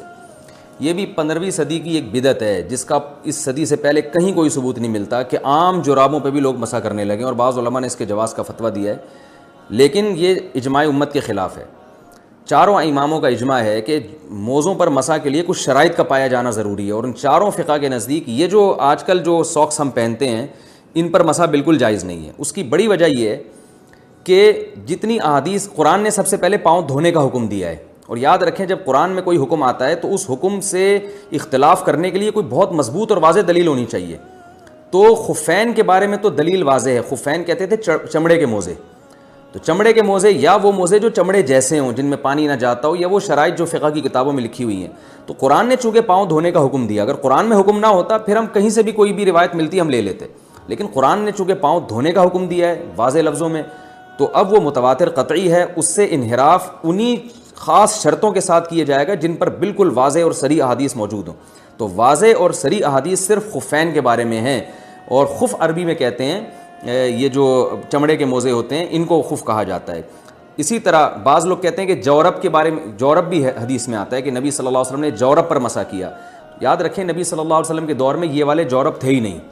یہ جو ہم موزے پہنتے ہیں نا بوٹ کے میں, جس سے جو پہلے بوٹ میں یعنی جو پہلے اوپر بوٹ پہنے جاتے ہیں جوتے اور اندر جو باریک موزے پہنے جاتے ہیں, یہ نبی کے دور میں تھے ہی نہیں. تو تھے ہی نہیں تو نبی ان کے بارے میں فرمائیں گے کیسے؟ صحابہ کرام جو موزے پہنا کرتے تھے وہ تو جوتوں کے بغیر بہت لمبی اس میں وہ پیدل چلا کرتے تھے, بہت لمبی واک کر سکتے تھے, وہ اس میں سفروں پہ چلے جایا کرتے تھے وہ موزے پہن کے.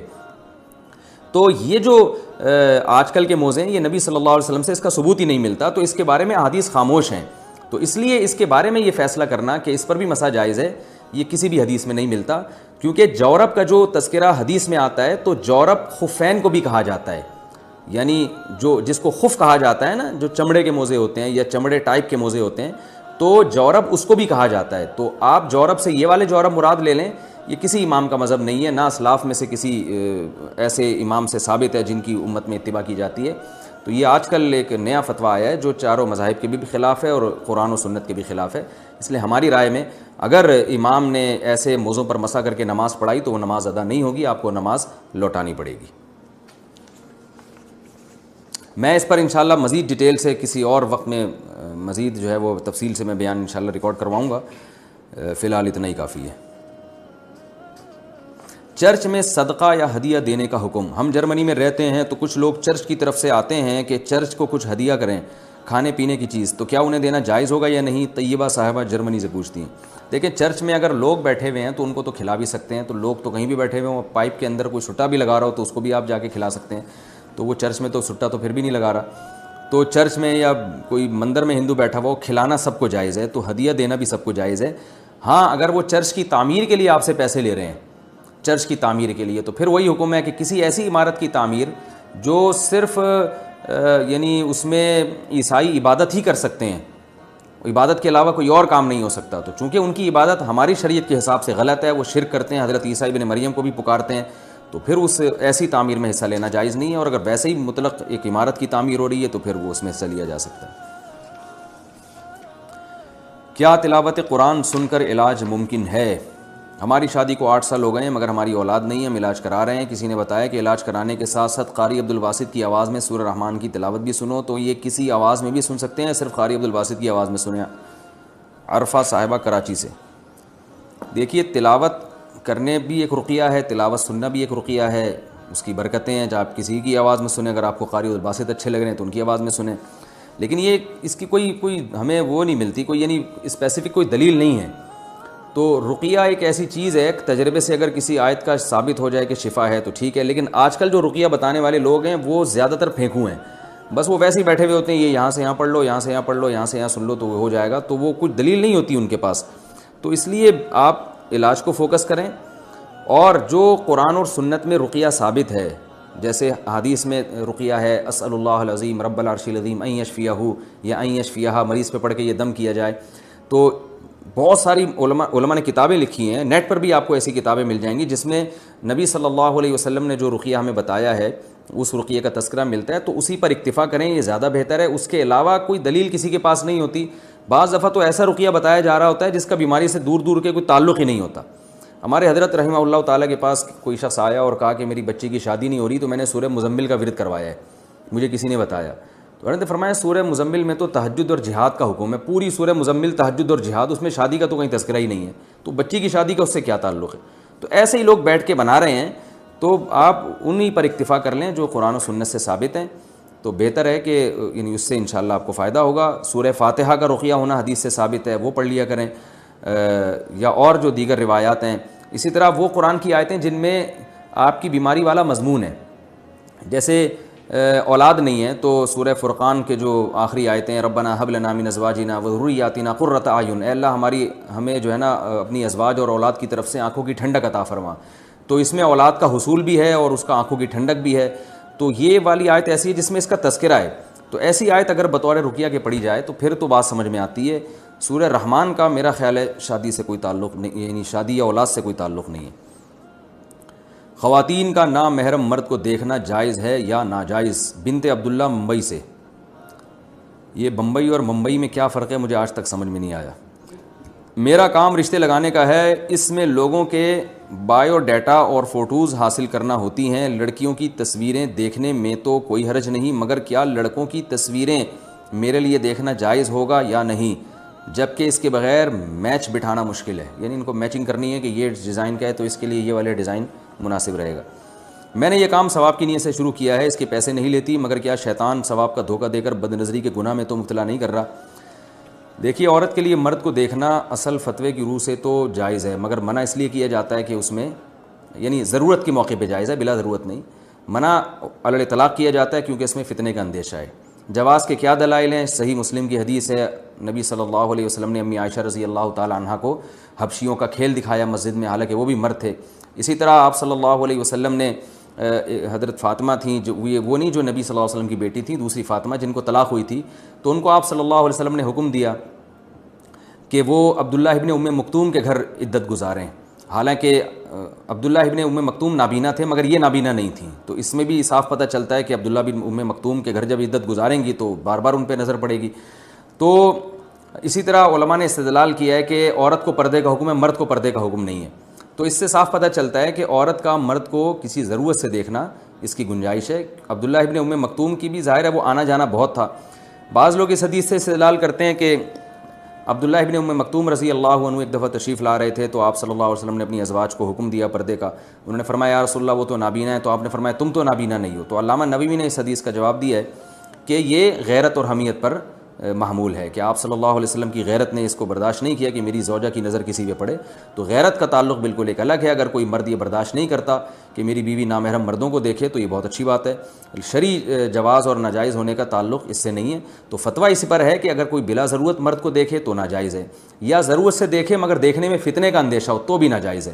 تو اگر آپ کو یہ ضرورت، اول تو آپ ڈیجیٹل تصویر رکھا کریں، پرنٹڈ تصویر کو علماء جائز نہیں سمجھتے شدید ترین ضرورت کے بغیر۔ تو وہ تصویر آپ اگر میچنگ کے لیے دیکھ رہی ہیں اور اس میں آپ کو کا یہ خیال ہے کہ آپ کو فتنہ نہیں ہوگا تو پھر دیکھ سکتی ہیں، لیکن احتیاط بہرحال بہتر ہے۔ جب فتنہ آتا ہے تو بتا کے نہیں آتا کہ میں ہونے والا ہوں، تو ہوتا ہے تو پھر وہ جو ہے وہ یعنی اس میں انسان پڑ جاتا ہے۔ تو بہتر یہ ہے کہ اس قسم کے کام جوان لڑکیوں کے بجائے ذرا جو ایجڈ خواتین ہیں وہ کریں، وہ خواتین کریں تو یہ زیادہ بہتر ہے، لیکن بہرحال گنجائش ہے، احتیاط کے بہرحال خلاف ہے۔ دوران غسل کانوں کے چھید میں پانی پہنچانا۔ بلقیس بانو انڈیا سے پوچھتی ہیں عورتیں کانوں میں بالیاں پہننے کے لیے جو کان چھدواتی ہیں، اگر اس سوراخ میں پانی نہ جائے تو کافی مشکل ہوتی ہے، جو کہ کافی مشکل ہوتا ہے یعنی پانی پہنچانا، تو کیا غسل ہو جائے گا یا نہیں؟ غسل نہیں ہوگا، اس سوراخ میں پانی پہنچانا ضروری ہے۔ اسمگلنگ کا سامان فروخت کرنے کا حکم۔ دوسرے ملکوں سے غیر قانونی طور پر جو سامان اسمگل ہو کر آتا ہے اسے بڑے بڑے سپلائر خرید لیتے ہیں، اس کے بعد وہ اسمگلنگ والا سامان آگے بیچ سکتے ہیں یا نہیں؟ کرن حسین نے جامپور سے پوچھا ہے۔ اسمگلنگ کرنا غیر ملکی یعنی ملکی قانون کی خلاف ورزی ہونے کی وجہ سے ناجائز ہے، لیکن اس سے وہ مال آپ کا ہے لہذا وہ آپ آگے بیچتے ہیں تو اس کا پروفٹ آپ کے لیے حلال ہے، لیکن آپ کو یہ گناہ ملے گا کہ آپ نے حکومت کے قانون کی خلاف ورزی کیوں کی، کیونکہ اللہ تعالیٰ نے قرآن میں حکم دیا ہے کہ اولو الامر یعنی حکمرانوں کی اتباع کرو، تو جائز چیزوں میں حکمرانوں کی بات ماننا لازم ہے۔ لیکن بہرحال اگر آپ نے خرید لیا اسمگلنگ کا مال تو وہ گناہ نہیں ہے، وہ تو اس کو پورٹ سے لانا غلط تھا، جب وہ لے آیا ہے تو وہ جس کو چاہے بیچے اور جو چاہے اسے خرید کے آگے پروفٹ کمائے، وہ جائز حلال ہے۔ لیکن بہرحال اسمگلنگ کو ہم اس کی حوصلہ افزائی نہیں کر سکتے کہ یہ اس بلا ضرورت شدیدہ یا کچھ خاص صورتوں کے علاوہ اس کی اجازت نہیں دی جا سکتی۔ کیا اچھی نیت بغیر عمل کے باعث ثواب ہے؟ کیا صرف اچھی نیت رکھنا اور بظاہر اعمال میں اس اچھی نیت کو فالو نہ کرنا باعث ثواب ہوگا یا نہیں؟ نجمی ہاشمی اسلام آباد۔ اچھی نیت کرنے کا مطلب سمجھ میں نہیں آیا، جب عمل ہی نہیں کرنا تو نیت تو کہتے ہیں عمل کرنے کو، کسی اچھے کام کو کرنا اور اچھی نیت سے کرنا، کہ آپ کوئی کام کر رہے ہیں اور اس میں آپ کی نیت یہ ہو کہ اللہ راضی ہو جائے، کام ہی نہیں ہے تو صرف نیت کا کیا مطلب ہے؟ یہ میری سمجھ میں نہیں آیا۔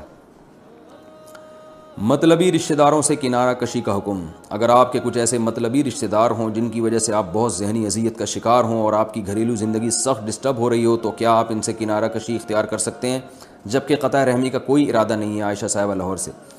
رسول اللہ صلی اللہ علیہ وسلم نے ارشاد فرمایا صل من قطعک، رشتہ داروں میں جو تم سے توڑے تو تم ان سے جڑو. تو رشتہ داروں میں یہ نہیں ہے کہ جو پیش محبت سے آ رہے ہیں تو آپ ان سے پیش آئیں, وہ تو دوستوں کے ساتھ بھی ہوتا ہے. رشتہ داروں کا اصول یہ ہے کہ جو توڑنے کی کوشش کر رہا ہو تو بھی آپ اس سے جڑیں. البتہ جڑنے کے لیے کا طریقہ کیا ہوگا اس میں آپ اپنی مصلحت دیکھیں. بعض دفعہ جڑا جاتا ہے ہدایہ وغیرہ دے کے جس سے محبت قائم ہوتی ہے, بعض دفعہ جڑا جاتا ہے بار بار ان سے آپ سلام دعا رکھیں. تو اگر آپ کو ان سے بار بار ملنے میں کوئی اذیت ہو رہی ہے, وہ طنز کرتے ہیں, غیبتیں کرتے ہیں, کچھ نہ کچھ مقدار بہرحال فرض ہے, لیکن قرآن و سنت نے اس کو واضح طور پر بیان نہیں کیا. تو ایسی آیات کو مجمل کہا جاتا ہے. اور مجمل کا حکم یعنی مجمل کا مطلب اس کو اللہ نے یہ تو بیان کر دیا کہ کچھ مقدار فرض ہے, اور ظاہر ہے یہ عورت کی عزت کے لیے, تاکہ مرد کی جیب سے کچھ پیسہ نکلے گا تو اسے قدر ہوگی. تو وہ بہت معمولی سی اگر رقم مرد پہ لازم قرار دے دی جائے جس کو عرف میں رقم ہی نہیں کہا جاتا, جیسے میں نے اس کی مثال دی ہے 5 روپے 2 روپے, کوئی بھی ایک پین اٹھا کے دے دے, تو ظاہر ہے یہ وہ جو شریعت نے جو مہر جس حکمت سے لازم کیا ہے وہ حکمت بالکل فوت ہو جاتی ہے. اور نبی صلی اللہ علیہ وسلم کا جو ایک امتیاز ہے کہ آپ صلی اللہ علیہ وسلم کو بلا مہر بھی نکاح کی اجازت ہے, وہ امتیاز بھی ختم ہو جاتا ہے. تو اس لیے کچھ نہ کچھ مقدار بہرحال متعین ہے, ہمیں قرآن اور سنت کے ان دلائل سے پتہ چلتا ہے, لیکن وہ کتنی مقدار ہے اس کا صراحتاً ذکر نہیں ہے. اور ایک اصول ہے کہ یعمل بالدلیل الضعیف عند انعدام ما فوقه من الدلیل, کہ جب ہمارے پاس کوئی مضبوط دلیل نہ ہو کسی چیز کو متعین کرنے کے لیے تو پھر ایسی صورت میں کمزور دلیل کا بھی سہارا لیا جا سکتا ہے. تو بعض روایات سے پتہ چلتا ہے کہ لا مہر لاقل من 10 دراہم, کہ 10 درہم سے کم میں مہر نہیں ہوتا, اگرچہ اس روایت کی سند پہ کلام ہے. لیکن سوال یہ پیدا ہوتا ہے کہ اگر اس روایت پر آپ عمل نہیں کرتے تو پھر آپ اپنی طرف سے جو متعین کرو گے مہر, وہ تو کچھ بھی نہیں ہوگا. یعنی تو قیاس سے بہرحال بہتر ہے, اور ہوائی باتوں سے بہرحال بہتر ہے کہ کوئی نہ کوئی روایت کا سہارا لیا جائے. تو اس لیے 10 درہم کا اس روایت میں تذکرہ ملتا ہے, تو 10 درہم 32 گرام چاندی کے برابر ہے, اور 32 گرام چاندی کے ریٹ پتہ کر لیے گا کہ وہ کتنے ہوتے ہیں, وہ کیونکہ ریٹ چینج ہوتے رہتے ہیں, تو اس سے کم میں مہر جو ہے وہ جائز نہیں ہے. باقی عورت کا مہر ہونا کتنا چاہیے, تو عورت کا مہر اس کے خاندان کے حساب سے ہونا چاہیے.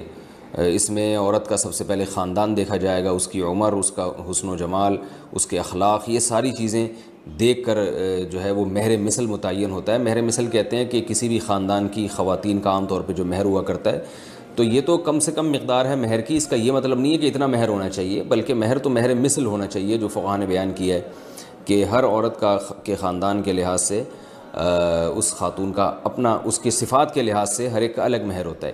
آج کل تو مہر بالکل ہی ختم ہو گیا. وجہ اس کی یہی ہے کہ جو میں چیختا رہتا ہوں کہ معاشرے میں عورت کی قدر و قیمت ختم ہو رہی ہے. معاشرے میں ایک بیوی کا رواج ہے, اور آپ نے ایک اصول پڑھا ہوگا سپلائی اور ڈیمانڈ کا, کہ جس چیز کی سپلائی زیادہ ہو ڈیمانڈ کم, اس کی ویلیو گر جاتی ہے. تو خواتین کی جو یعنی آبادی کا ریشو ہے وہ تو بڑھ رہا ہے, مردوں میں موت کا تناسب زیادہ ہے. اور جو فیملی پلاننگ کی وجہ سے جس خاندان کے ہاں 2 بیٹے ہو جاتے ہیں وہ تو نسل روکتے ہیں, اگر بیٹیاں ہوتی ہیں تو بسا اوقات 6 بیٹیوں کے بعد ایک بیٹا ہوتا ہے. تو اس طرح بیٹیوں کا گروتھ ریشو بڑھ رہا ہے, بیٹوں کا جو ہے وہ وہیں آ کے رکا ہوا ہے. تو ان تمام مسائل کی وجہ سے, اور ایک بیوی کا رواج ہے, تو خواتین کے لیے رشتوں میں بڑی مشکلات ہیں. تو میں تو خود چونکہ نکاح پڑھاتا ہوں, بہت کثرت سے میرے پاس جو ہے وہ نکاح کے لیے درخواستیں آتی ہیں, تو میں دیکھ رہا ہوں کہ اچھے خاندان کی لڑکیوں کا مہر بہت تھوڑا رکھا جا رہا ہے. اور ظاہر ہے وہ لڑکی والے مجبور ہیں, وہ کہتے ہیں یار اچھا رشتہ ملے, اب کیا کرنا ہے ہم نے.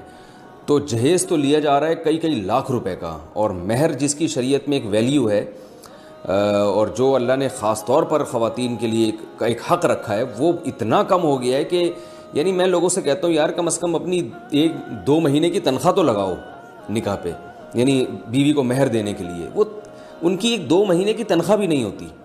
تو یہ پتہ چلتا ہے کہ معاشرے میں عورت کا کس قدر استحصال ہو رہا ہے. تو ایک چیز کی سپلائی کے مقابلے میں آپ ڈیمانڈ کو بڑھا دیں گے, یعنی مرد کو زیادہ نکاح اگر مرد کریں گے اور ان کے حقوق ادا کریں گے, تو خواتین جو ہے وہ کم پڑ جائیں گی, اور بہت سے لوگوں کو نکاح کے لیے عورت کا حصول مشکل ہو جائے گا. تو وہ خود بخود اس کی ویلیو بڑھے گی. آپ عرب ملکوں میں جہاں ایک سے زیادہ نکاحوں کا رواج ہے, آپ وہاں دیکھیں بھاری بھرکم مہر دے کے جو ہے وہ نکاح کیا جاتا ہے. تو وہ بھی غلط ہے کہ بہت زیادہ مہر کا مطالبہ کرنا جس سے نکاح کے رواج میں کمی ہونا شروع ہو جائے, یہ بھی غلط ہے. لیکن یہ بھی ٹھیک نہیں ہے جو آج کل معاشرے میں ہو رہا ہے. 5-10 ہزار روپے مہر رکھا جا رہا ہے, اور جو ہے وہ جبکہ مرد کی تنخواہ اچھی خاصی ہوتی ہے، تو ایسے ہی جیسے ایک یعنی، اور پھر مہر کا ایک بڑا مقصد یہ بھی ہوتا ہے کہ مرد کے لیے طلاق دینا آسان نہ ہو. اب آپ بتائیں 10,000 15,000 روپے مہر رکھا تو اس کے لیے چھوڑنا تو بہت آسان بات ہے. جب مہر زیادہ ہوتا ہے تو مرد کے لیے چھوڑنا بھی مشکل ہوتا ہے، کیونکہ طلاق کی صورت میں بہرحال مہر وہ تو اس کی ادائیگی یعنی لازم ہو جاتی ہے فوراً. ویسے تو مہر کی ادائیگی پہلے بھی لازم ہے، لیکن طلاق کے بعد تو یعنی فوراً یعنی اس کی ادائیگی ضروری ہو جاتی ہے. تو اس لیے اس جو ہے ہمارے معاشرے میں جو یہ رواج ہے نا، اس کو ختم کرنا چاہیے. باقی انہوں نے پوچھا ہے کہ والد کا مہر کی رقم طے کرنا کافی ہے یا لڑکی کا طے کرنا ضروری ہے. تو مہر کیونکہ عورت کا حق ہے تو اصل میں تو عورت ہی کی رضا دیکھی جائے گی، لیکن عام طور پر لڑکی کے جو والد ہیں وہ طے کر لیتے ہیں، اور بیٹیاں اس پہ خوش ہوتی ہیں کیونکہ والد پر اعتماد ہوتا ہے کہ انہوں نے ہمارے مفاد میں ہی سوچا ہوگا. تو اس لیے باپ بھی طے کر لے اور لڑکی اس پہ راضی ہو تو بھی ٹھیک ہے. ڈرائی کلین سے کپڑے پاک، یہ ہو گیا تھا. گوشت پکاتے وقت ہڈی سے خون نکلنا، یہ مسز وقاص لاہور سے پوچھتی ہیں. جب ہم گوشت پکا رہے ہوتے ہیں تو کبھی ہڈیوں سے خون نکلنے لگتا ہے اور وہ خون ہانڈی کے اندر ہی چلا جاتا ہے، کیا اس سے کھانے کے حلال حرام ہونے میں کوئی فرق پڑتا ہے یا نہیں؟ دیکھیے قرآن مجید نے جو خون کو نجس قرار دیا تو دم مسفوح کو، او دم مسفوحا او فسقا اہل لغیر اللہ بھی، کہ وہ خون جو بہتا ہوا ہو. تو جب جانور کو ذبح کیا جاتا ہے اس وقت جو خون نکل رہا ہوتا ہے، بہہ رہا ہوتا ہے، وہ خون حرام ہے، ناجائز ہے، ناپاک ہے. گوشت یا ہڈی کے ساتھ جو خون لگا رہ جاتا ہے وہ پاک ہے. تو لہذا جب جانور حلال ہو گیا، آپ گوشت گھر میں لے کر آئے، ہڈیاں لے کر آئے، گوشت جو بھی آپ خرید کے لائے، تو اس میں اگر بلڈ نکل رہا ہے تو وہ جائز ہے، اس میں کوئی گناہ نہیں ہے. مہوش مسعود راولپنڈی سے پوچھتی ہے ناخن کتنے بڑھا سکتے ہیں؟ مجھے ایک عالمہ نے کہا ہے کہ آپ جتنے لمبے چاہے ناخن بڑھا سکتی ہیں اور اس پر پالش بھی لگا سکتی ہیں، مگر شرط یہ ہے کہ آپ وضو اور غسل میں ناخنوں کے اندر پانی پہنچا سکیں. کیا یہ بات صحیح ہے؟ بالکل بھی صحیح نہیں ہے. جیسے کہتے ہیں نا کہ نیم حکیم خطرہ جان تو نیم عالمہ خطرہ ایمان والی بات ہے. یہ رسول اللہ صلی اللہ علیہ وسلم نے صحیح حدیث میں ناخنوں کو اور جو غیر ضروری بال ہیں ان کو کاٹنے کا حکم دیا ہے، اور یہ تغییر خلق اللہ بھی ہے. قرآن مجید میں اللہ تعالیٰ کا حکم ہے، اللہ تعالیٰ کا ارشاد ہے کہ شیطان نے قسم اٹھائی تھی اللہ کے سامنے کہ اے اللہ کہ میں ان کو تیری تخلیق سے دور کر دوں گا، فَلَا يُغَيِّرُنَّ خَلْقَ اللَّهِ، یہ تیری بنائی ہوئی تخلیق کو تبدیل کریں گے. تو انسان کی جو اللہ نے نیچر بنائی ہے وہ ناخنوں کو کاٹنا اور غیر ضروری بالوں کو چھوٹا کرنا. رسول اللہ صلی اللہ علیہ وسلم نے ارشاد فرمایا 10 چیزیں پیغمبروں کی فطرت ہیں، پیغمبروں کی سنت ہیں، اور ایک حدیث میں یہ بھی آتا ہے کہ یہ خصال فطرت میں سے ہیں، یعنی نیچر میں سے ہیں. تو یہ انسان کی نیچر اللہ نے بنائی ہے. ان 10 چیزوں میں آپ صلی اللہ علیہ وسلم نے داڑھی بڑھانے کو، مونچھیں گھٹانے کو، اور بغلوں کے بال نوچنے کو، اور زیر ناف بال صاف کرنے کو، اور اسی طرح آپ صلی اللہ علیہ وسلم نے ناخنوں کے کاٹنے کو بھی فطرت قرار دیا. تو یہ انسان کی نیچر ہے کہ وہ ناخن نہیں بڑھاتا، اور ورنہ یہ درندگی ہے. تو آپ پر فرض ہے، لازم ہے کہ آپ ناخنوں کو چھوٹا رکھیں. یہ جو آج کل خواتین میں ناخن بڑھانے کا فیشن چل پڑا، یہ بالکل حرام ہے، ناجائز ہے. ہاں اگر آپ کے ناخن بڑے ہیں تو ایک الگ گناہ ہے، اور اگر اس پہ نیل پالش لگائی جا رہی ہے جس سے پانی ناخنوں میں نہیں جا رہا تو وہ الگ گناہ ہے. تو نیل پالش کے علاوہ کوئی اور کلر استعمال کیا جا سکتا ہے. اور غسل میں بھی بعض دفعہ فرق پڑ جاتا ہے، ناخن بڑے ہوتے ہیں اس میں میل جم جاتا ہے تو پھر غسل نہیں ہوگا. تو لیکن اگر کوئی ان تمام چیزوں کا خیال کرے، کوئی خاتون ناخن بڑے ہوئے ہوں پھر بھی وہ صفائی کا اہتمام کریں کہ تاکہ غسل بھی ہو سکے اور ان کے اندر میل بھی نہ جمع ہونے دیں، اور ایسی پالش بھی استعمال نہ کریں جو پانی سے رکاوٹ بنتی ہے، اس کے باوجود بھی ناخن بڑھانا ناجائز ہے، حرام ہے. تو ناخن چھوٹے ہی رکھنے پڑیں گے. اور یہ بھی خواتین کو سمجھ لینا چاہیے کہ اس میں کوئی حسن و جمال نہیں ہے. ہر الٹی چیز جو یورپ ہمارے سامنے پیش کر دے اور ہم اسے لینا شروع کر دیں، یہ کوئی عقل مندی کا کام نہیں ہوتا. اللہ تعالیٰ نے ناخنوں کے کاٹنے میں ہی خوبصورتی رکھی ہے. اور میں حیران ہوتا ہوں بڑے بڑے ناخن کھا کیسے رہے ہیں آپ، کیسے یعنی لیپ ٹاپ پہ بٹنوں کا استعمال کیسے ہوتا ہے. میں ایک دفعہ جہاز میں تھا، میرے ساتھ کوئی خاتون تھی، اتنے بڑے بڑے چھرے جیسے ناخن، تو وہ میں دیکھ رہا تھا کہ ان کو لیپ ٹاپ کے استعمال کرنے میں اچھی خاصی ٹینشن ہو رہی تھی. تو یہ بھی اپنے آپ کو ایک عذاب میں ڈالا ہوا ہے کہ نہ آپ لیپ ٹاپ پہ کی پیڈ کے بٹن دبا سکتے ہیں، نہ آپ کھانا جب آپ کھائیں گے تو آپ کے ناخن اس میں جو چھروں کی طرح جو ناخن ہیں وہ ڈوب رہے ہیں اور چلتے پھرتے وہ ناخن لگ جاتے ہیں. تو یہ کیوں اپنے آپ کو اتنی مصیبت میں ڈالا ہوا ہے؟ ایسا کیا فیشن ہے؟ یہ تو ناجائز ہے، حرام ہے. اور کچھ گناہ ایسے ہوتے ہیں جو چپکے ہوئے ہوتے ہیں انسان کے ساتھ.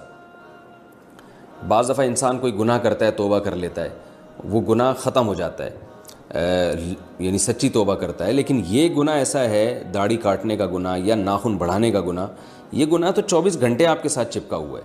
تو اس سے اجتناب بہرحال ضروری ہے.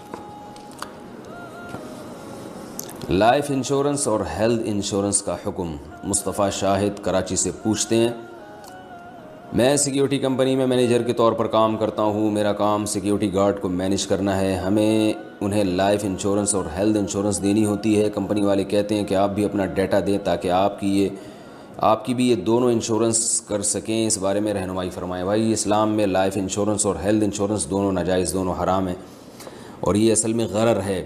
رسول اللہ صلی اللہ علیہ وسلم نے کوئی بھی ایسا معاملہ جس میں غرر ہو اس کی اجازت نہیں دی. بعض دفعہ اس میں قمار یعنی جوا بھی ہوتا ہے، بعض دفعہ اس میں سود بھی ہوتا ہے. یہ رقم داؤ پہ لگائی جاتی ہے کہ اگر فلاں کا انتقال ہو گیا تو آپ کو رقم مل جائے گی، نہیں ہوا تو رقم بعض دفعہ ڈوب جائے گی. اور بعض دفعہ رقم اصل مل جاتی ہے، وہ ڈوبنے کا چانس نہیں ہوتا، لیکن اضافی رقم مشروط ہوتی ہے کسی کی موت کے ساتھ یا کسی کے حادثے کے ساتھ. تو کبھی بھی کسی کے حادثے یا موت کے ساتھ جب آپ کا پروفٹ مشروط ہوگا تو یہ غرر کی ایک صورت ہے. غرر کا مطلب غیر یقینی. تو کاروباری معاملات میں اور جو بھی بزنس ہو اس میں شریعت نے حکم دیا ہے کہ حوادث اور حادثات کے ساتھ آپ کا پروفٹ مشروط نہیں ہونا چاہیے. اس وجہ سے یہ ناجائز اور حرام ہے. اس کے جتنے بھی دلائل دیے جائیں کہ اس میں لوگوں کو فائدہ ہوتا ہے، تو رسول اللہ صلی اللہ علیہ وسلم کے دور میں جو قمار تھا اس میں تو غریبوں کو بہت زیادہ فائدہ ہوا کرتا تھا. عرب یہ کرتے تھے کہ جوا جو جیتتا تھا اور اس کے نام جب رقم نکلتی تھی تو وہ ساری رقم غریبوں میں بانٹ دیا کرتا تھا. اور جوا کھیلا ہی اس لیے جاتا تھا اس دور میں کہ غریب کو خرچ کرنے کے لیے پیسے کسی کے پاس نہیں ہیں، تو وہ جوئے میں پیسے جیت کے غریبوں کو کھلا کے فخر کرتا تھا کہ دیکھو میں نے غریبوں کو کھلایا ہے. تو اس کے تو بڑے فائدے تھے، لیکن اسلام نے اس کو حرام قرار دیا کہ غریب کو اگر آپ نے کھلانا ہے تو آپ تمیز سے بزنس کریں جیسے ساری دنیا کرتی ہے بزنس.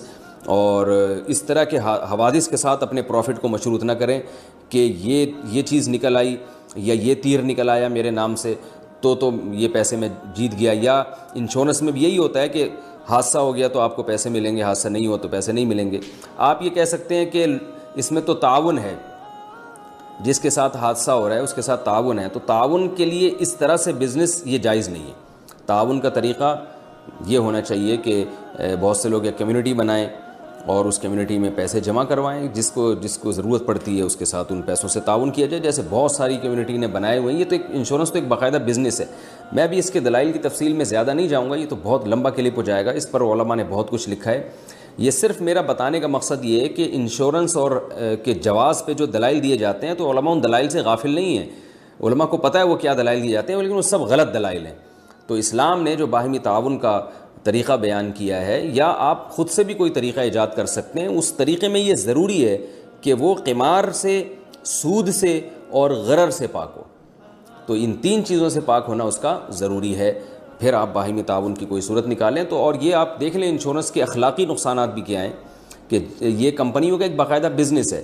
اس کے اخلاقی نقصانات یہ ہیں کہ لائف انشورنس میں خاص طور پر کمپنیاں، یعنی اس میں تعاون کا تو کوئی صورت بنتی نہیں ہے. جس آدمی کی صحت اچھی ہوگی کمپنی اس کو عام طور پر لائف انشورنس دیتی ہے، بیمہ پالیسی اسی کو دی جاتی ہے. اور جو بیچارہ محتاج ہوتا ہے، یعنی اس بات کے لائق ہوتا ہے کہ اس کے ساتھ تعاون کیا جائے، وہ اس کے مرنے کا چانس ہے، ان کے ساتھ یہ بیمہ پالیسی والا معاملہ نہیں ہوتا. تو یہ میں تعاون بھی نہیں ہے. یہ سب جانتے ہیں کہ ایک بزنس ہے. اور تو بزنس کے بارے میں شریعت کا اصول یہ ہے کہ وہ بزنس کے اصولوں پر ہونا چاہیے. مشارکت ہو، مضاربت ہو، یا جو بھی بزنس کے اور دیگر طریقے علماء بیان کرتے ہیں، ان طریقوں میں سے کسی ایک طریقہ پر فٹ بیٹھ رہا ہو. سیونگ اکاؤنٹ اور یہ بعد میں کتا پالنے کا حکم. کاشف اتر پردیش سے، یو پی سے پوچھتے ہیں. میرا اخپل وطن بھی یو پی ہے، ویسے تو پاکستان ہے لیکن والدین ہمارے وہیں سے آئے تھے. کیا کتا پالنا صغیرہ گناہ ہے یا کبیرہ گناہ؟ کیا کتا پالنے پر آدمی جہنم کا مستحق ہو جاتا ہے؟ رسول اللہ صلی اللہ علیہ وسلم نے ارشاد فرمایا جس نے کتا پالا روزانہ ایک قرات اس کا اجر کم ہوتا ہے، یعنی ایک قرات پہاڑ کے برابر ہوتا ہے، بہت تیزی سے اس کی نیکیاں ختم ہو رہی ہوتی ہیں۔ البتہ ضرورت کے لیے نبی صلی اللہ علیہ وسلم نے کتا پالنے کی اجازت دی ہے، شکار کے لیے آپ پال سکتے ہیں یا گھر میں حفاظت کے لیے آپ پال سکتے ہیں، بلا وجہ کتا آپ نہیں پال سکتے۔ ایک بڑے عالم کا واقعہ میں اکثر بیان میں سناتا ہوں، وہ کہتے ہیں میں ایئرپورٹ پہ تھا تو کتا تھا، تو میں نے تھوڑا سا اس کو پیچھے کیا تو ایک انگریز نے مجھے طعنہ دیا۔ گورے تو آپ کو پتہ ہے کتے لے کے گھر میں بھی چلے جاتے ہیں، کتے ان کے بستروں پہ ان کے ساتھ سو جاتے ہیں۔ تو کہتے ہیں وہ عالم انگریز نے ان عالم پر اعتراض کیا کہ اتنا پیارا جانور ہے اور آپ اس کو پرے کر رہے ہیں اور نفرت کرتے ہیں۔ تو انہوں نے کہا کہ بھائی ہم کتے سے نفرت نہیں کرتے، نفرت کسی جانور سے نہیں کرتے، لیکن ہم اتنی محبت بھی نہیں کرتے کہ اس کو فیملی ممبر بنا لیں۔ گھروں میں ہمارے بچے ہمارے ساتھ رہتے ہیں، ان کے ہاں تو اولادیں ہی نہیں ہو رہی، نسلیں ہی ختم ہو رہی ہیں، تو وہ پھر کتے اور بلی پال کے دل بہلاتے ہیں۔ تو ٹھیک ہے کتا بہت پیارا جانور ہے، بڑی محبت کرتا ہے، لیکن پہلے انسان ہے، تو بچوں کو پالیں اپنے گھروں میں، نسل مت روکیں اپنی۔ اور میں نے اب آپ یوٹیوب پہ ویڈیوز دیکھ سکتے ہیں، بندر پالے ہوئے ہیں بہت سے گوروں نے، تو آپ اندازہ لگاؤ کہ کیا ہو گیا ہے کہ بچہ پالتے ہوئے تکلیف ہو رہی ہے اور بندروں کو بلیوں کو پالا جا رہا ہے۔ ٹینشن تو بلیوں اور بندروں میں بھی ہوتی ہے پالنے میں، تو اور یہ بچہ تو مستقبل میں آپ کے بہت کام آئے گا اور یہ آپ کا والی وارث بنے گا۔ تو انسانوں کو پالنے پر زیادہ فوکس کیا کریں، اپنے بچے نہیں ہیں عیدی سینٹر سے بچے اٹھا کے لے آئیں، غریبوں کے بچے ان کو پال لیا کریں۔ جو وہ غریب جو نالائق ہوتے ہیں اپنے بچوں کو پھینک کے چلے جاتے ہیں، تو ان غریبوں کی بات کر رہا ہوں، ورنہ بہت سارے غربا بھی اپنے بچوں کو پالتے ہیں، ہمیشہ سے امیر لوگ بھی پالتے رہے ہیں، غریب بھی پالتے رہے ہیں، یہ تو اب ایک ٹینشن لوگوں نے کھڑی کر دی ہے۔ تو بہرحال اولادوں کو پالیں آپ۔ رسول اللہ صلی اللہ علیہ وسلم نے بلا ضرورت کتا پالنے کو ناجائز قرار دی اور یہ بھی فرمایا کہ اس میں فرشتے نہیں آتے رحمت کے، کتا اور تصویر جس گھر میں ہوگی۔ کیا گھر میں نیٹ لگوانے سے گناہ ہوگا؟ نفیس احمد ہری پور سے پوچھتے ہیں، ایک آدمی گھر میں نیٹ لگواتا ہے اور گھر کے دوسرے لوگ بھی وائی فائی کے ذریعے نیٹ استعمال کرتے ہیں، اگر وہ نیٹ کا غلط استعمال کریں تو کیا اس کا گناہ نیٹ لگوانے والے کو دیا جائے گا؟ بھائی اگر آپ کے گھر میں نیٹ کا صحیح استعمال بھی ہے اور ضرورت ہے تو آپ نیٹ لگوا سکتے ہیں، اگر کوئی غلط استعمال کرتا ہے تو وہ گناہ گار ہوگا۔ آپ اعلان کر دیں گھر میں، بلکہ نگرانی کا انتظام کریں تو اور اچھا ہے کہ بھئی یہ میں نے نیٹ جو لگوایا ہے غلط چیز کے لیے نہیں لگوایا، برائی کے لیے نہیں لگوایا، تو انشاءاللہ پھر اگر کوئی نیٹ کا غلط استعمال کرتا بھی ہے تو آپ کو گناہ نہیں ہوگا۔ لیکن اگر نیٹ کی گھر میں ضرورت ہی نہیں ہے، وائی فائی گھر والے استعمال کر رہے ہیں اور کوئی ضرورت نہیں ہے، بعض دفعہ پتہ ہوتا ہے کہ ان کا برائی کے علاوہ اور کسی مفید کام میں استعمال نہیں کریں گے، تو اگر آپ کو یقین ہو کہ یہ جو ہے ہمارے گھر میں کوئی مفید استعمال نہیں ہے اس کا، پھر آپ کے لیے یہ جائز نہیں ہے۔ عام طور پر تو بہت سارے نیٹ کے مفید استعمال بھی ہوتے ہیں، تو وہمی نہ بنے اس میں، لیکن یہ کہ بچے اگر خراب ہو رہے ہیں اور وہ آپ دیکھ رہے ہیں ان کو، یا گھر والے خراب ہو رہے ہیں اور وہ فائدے کے کاموں کے بجائے بری چیزوں میں زیادہ استعمال کر رہے ہیں، تو آپ کو پھر بند کر دینا چاہیے نیٹ۔ سنت یا نفل توڑنے پر قضا کا حکم۔ جاسم نور جلالی پشاور سے پوچھتے ہیں، ایک تو پشاور سے بھی اوپر سے جلالی بھی ہیں ماشاءاللہ بھائی، تو ڈبل جلال ہے۔